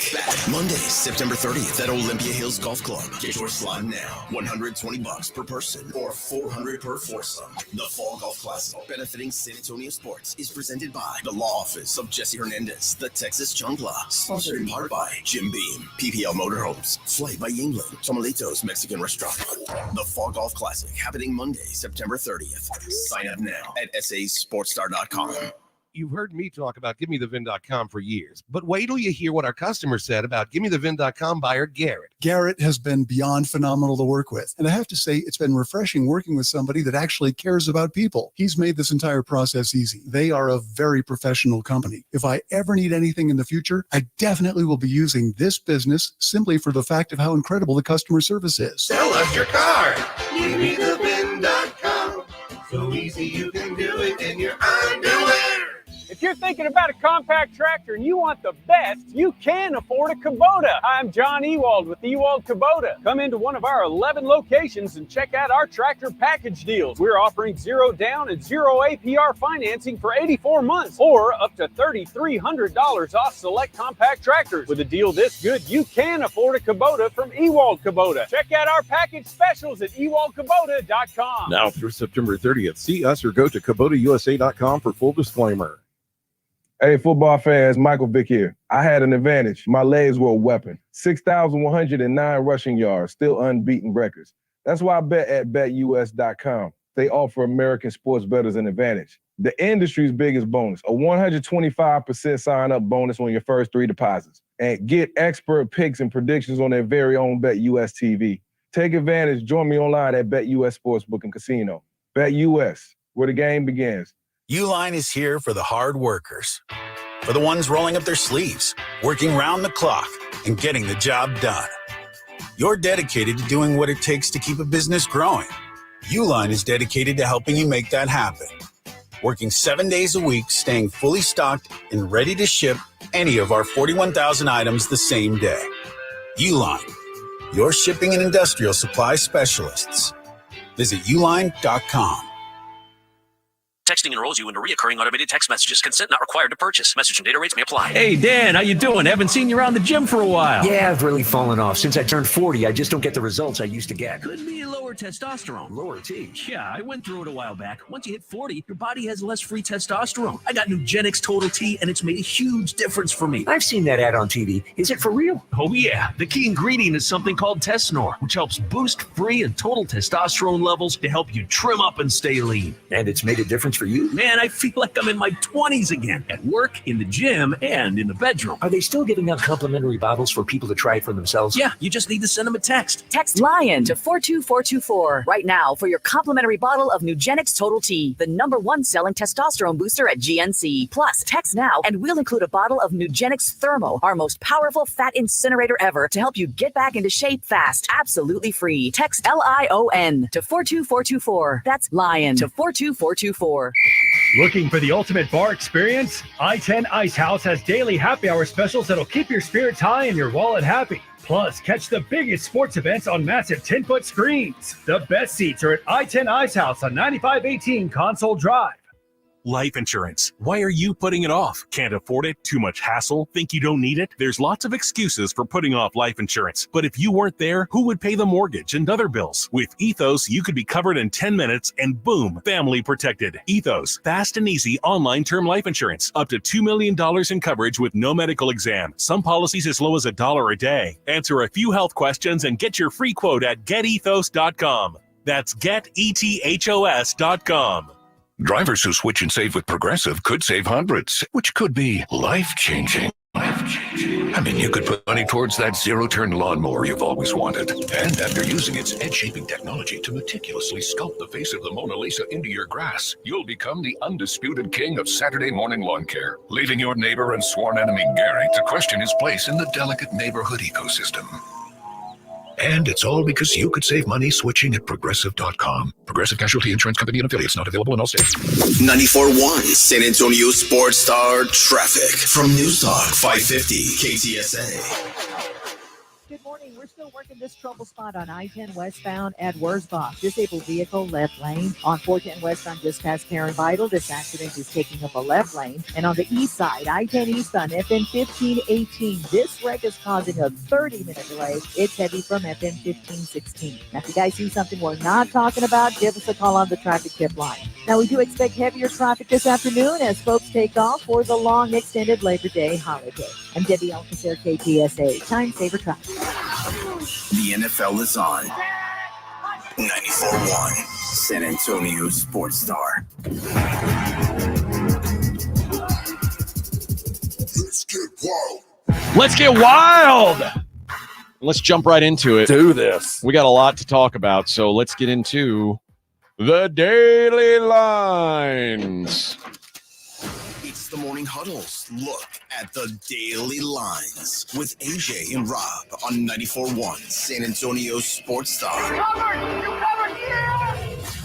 We'll talk some of the other games in college football that we've got a feel for coming up. But Major League Baseball today got a full slate. Mm-hmm. Colin Ray and the Brewers got a day game, day ball. Colin Ray takes on Nick Martinez and the Reds. The Brewers minus 125 favorites. Ronaldo Lopez goes. This is a good pitching matchup, actually. Ronaldo Lopez and Ranger Suarez for the Phillies. Totals 8 in that game. The Phillies minus 140. Phillies, what do they say? Hotter than fish grease? Hotter than fish grease. I don't know anyone who said that, but I've heard it. Someone said I think that was Mark Johnson. Okay. He has all those sayings. Tanner Houck and the Red Sox are at the Tigers. Red Sox minus 120 on the road. Game 2 of the doubleheader between the Brewers and the Reds. Brewers no announced starter. Rhett Lauder going for the Reds. Reds minus 115 favorites here. Jake Irvin goes for the Nationals hosting the Cubs. No announced pitcher for the Cubs. They're still minus 160 favorites. Martin Perez going for the Padres at Tampa. Taj Bradley for the Rays. Rays minus 125. Eric Fetty for the Cardinals, taking on Marcus Stroman and the Yankees. Yankees minus 190. Up to 200 with me. Oof.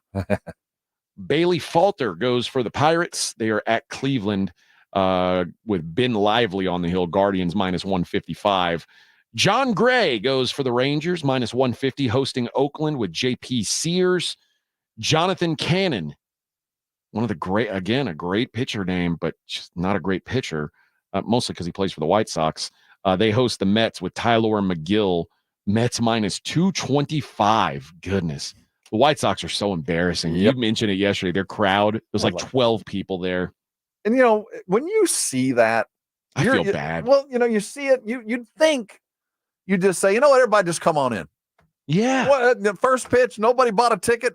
Just get on the radio. Just show up, man. Although I got to tell you, the people in that neighborhood, you don't want them in the stadium. You don't want them in there. I forget where Comiskey is. At Wrigley? Yeah, come on in. You guys around Wrigley. Hey, homeless. Yeah, down there. I don't know if that's a good idea. The Stros taking on the Royals. Fromber going for the Stros. Seth Lugo for the Royals. Minus 185 are the Astros at home. Mm-hmm. Kevin Gossman goes for the Blue Jays. They're at the Twins. Pablo Lopez and the Twins minus 170 favorites. Albert Suarez, Rangers' dad, I think, in fact, is pitching at Colorado. Austin Gomber for the Rockies. I hate that name, Austin Gomber. Goober. That's a bad name. Orioles minus 135. George Kirby, the Slim Reaper, minus 190 for the Mariners. They're at the Angels. And Samuel Aldegheri. Do you think that's an Italian name? For whatever reason. Samuel Aldegheri. Is he like Arrighetti, Aldegheri?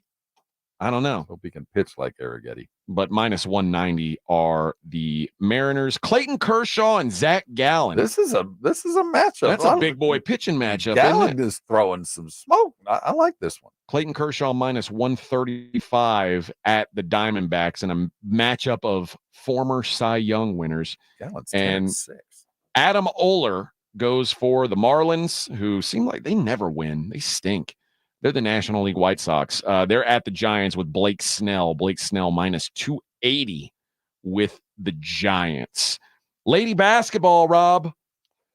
I got a fever. I got to fix this. I got a fever. The Fever are -6 at the Chicago Sky. I'm going to play a prop on Kennedy Carter, that thug to be ejected. It's like -180 because she's for sure going to take a cheap shot tonight. That's what she does. I made that up. There's not really a prop on that. Should be. I was looking. But the Fever are -6 at the Sky. Are they still fighting for a playoff spot, or are the Fever comfortably in the playoffs now? They're close. Fever are going to win. But the Sky are going to cover, though. You think they're going to cover? This is their Super Bowl. They treat this game because, Angel hates Caitlin. So, this is their Super Bowl. And Carter hates her, too. So that means Angie Reese is going to get 15 of her own rebounds on her own misses. She's going to do the bunny drill. Going to go Mo Malone on this volleyball drill. The Minnesota Lynx, they're on fire. This is where the money is, right here. I think this might be the play. Minnesota's -7.5 at the Dallas Wings. The Wings suck. The Lynx they're hotter than fish grease. Ooh, that means really fuego. So I might like the Lynx here tonight. Too bad football's on. I wouldn't mind watching this Fever Sky game. That'd be worth tuning in, but nope. Atlanta Dream, 10-point dogs on the road at the Aces. I don't know if the Aces should be double-digit favorites right now or anybody. They're not very good right now. The Dream a slump buster? The Dream do stink. And the matchup of the day, New York Liberty at the Seattle Storm. Liberty Bibbity, -2.5 on the road at the Storm. All right, college football, we got some tonight for you. Army hosts Lehigh, Army -30.5. Oklahoma -42 against Temple. Let me tell you something about Oklahoma.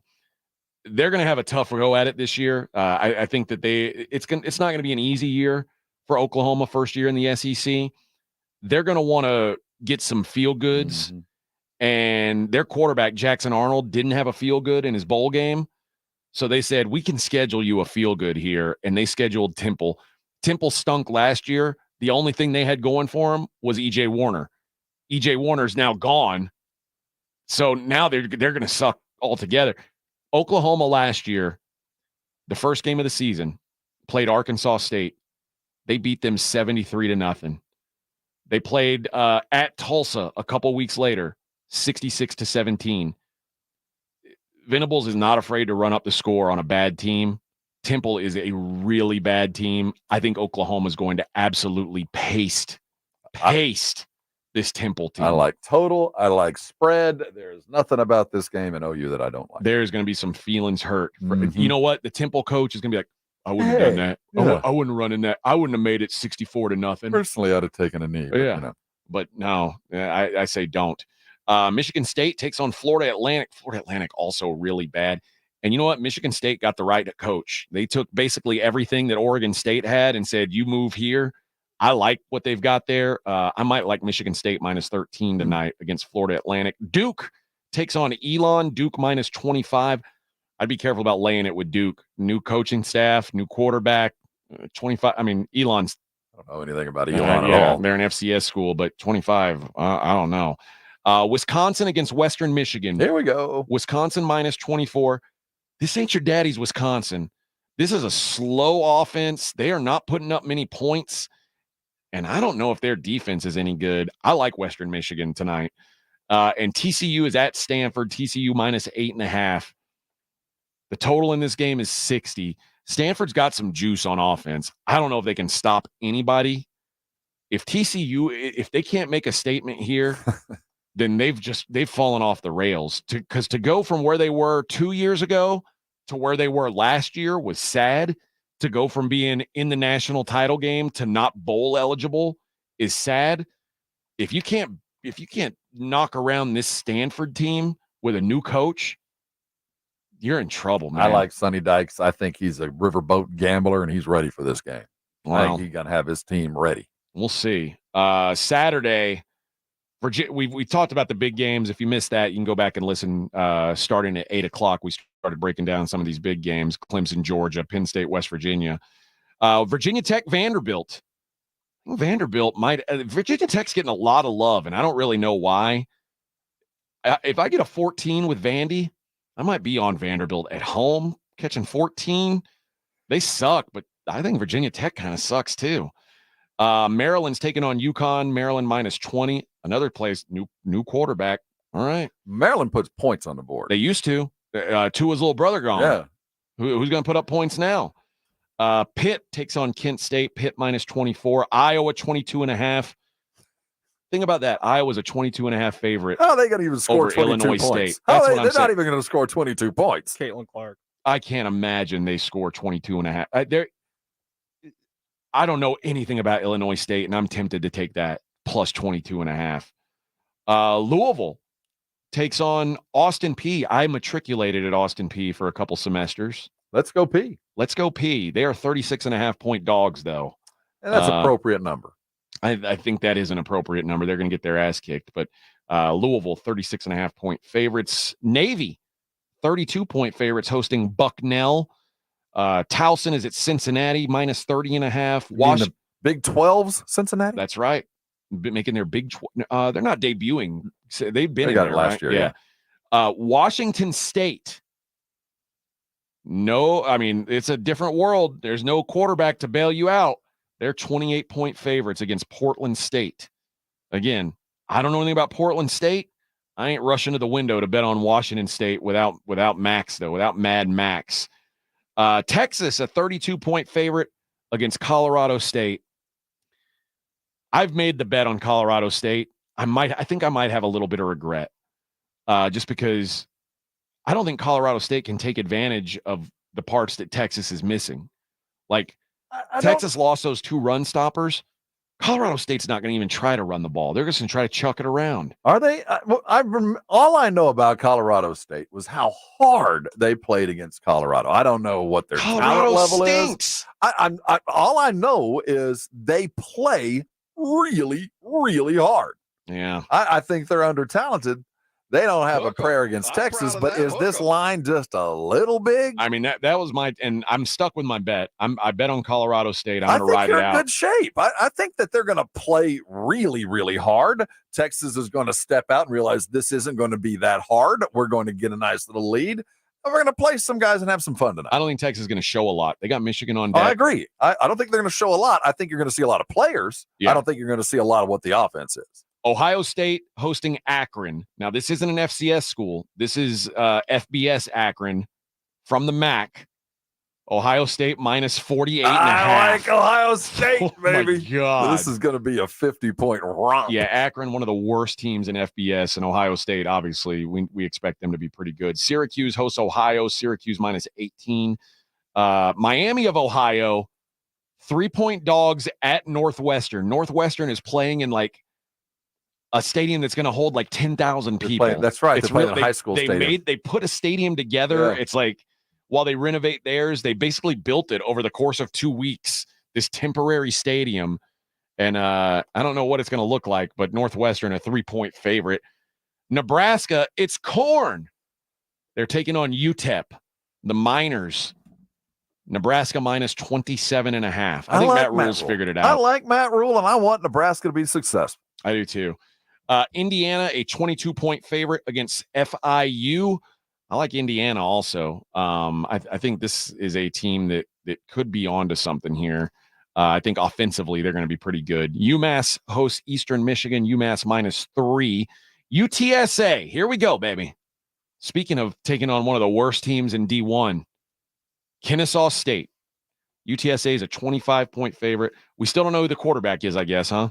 I saw a depth chart, and I don't know how you can go off of it, but Eddie Ray Marburger, I'm sorry. Okay. Eddie Lee Marburger was listed first. I don't think that did it means say anything. or? Yeah, it was just both. I hope they don't play both. Oh, you play both. Well, I only hope they play both if it's like a blowout. Yeah, I think that's the case. They're going to smoke Kennesaw. They're going to smoke them. Iowa State's 28.5-point favorites against North Dakota. Air Force, your boys, Rob, 29.5-point favorites against Merrimack. Well, they better beat Merrimack. That zone block and veer wishbone going to be. Appalachian State minus 34 against Eastern Tennessee. When you say App State, I get the shivers. Yeah. As Aggie, that's scary. I don't like it. Don't say that word to me today.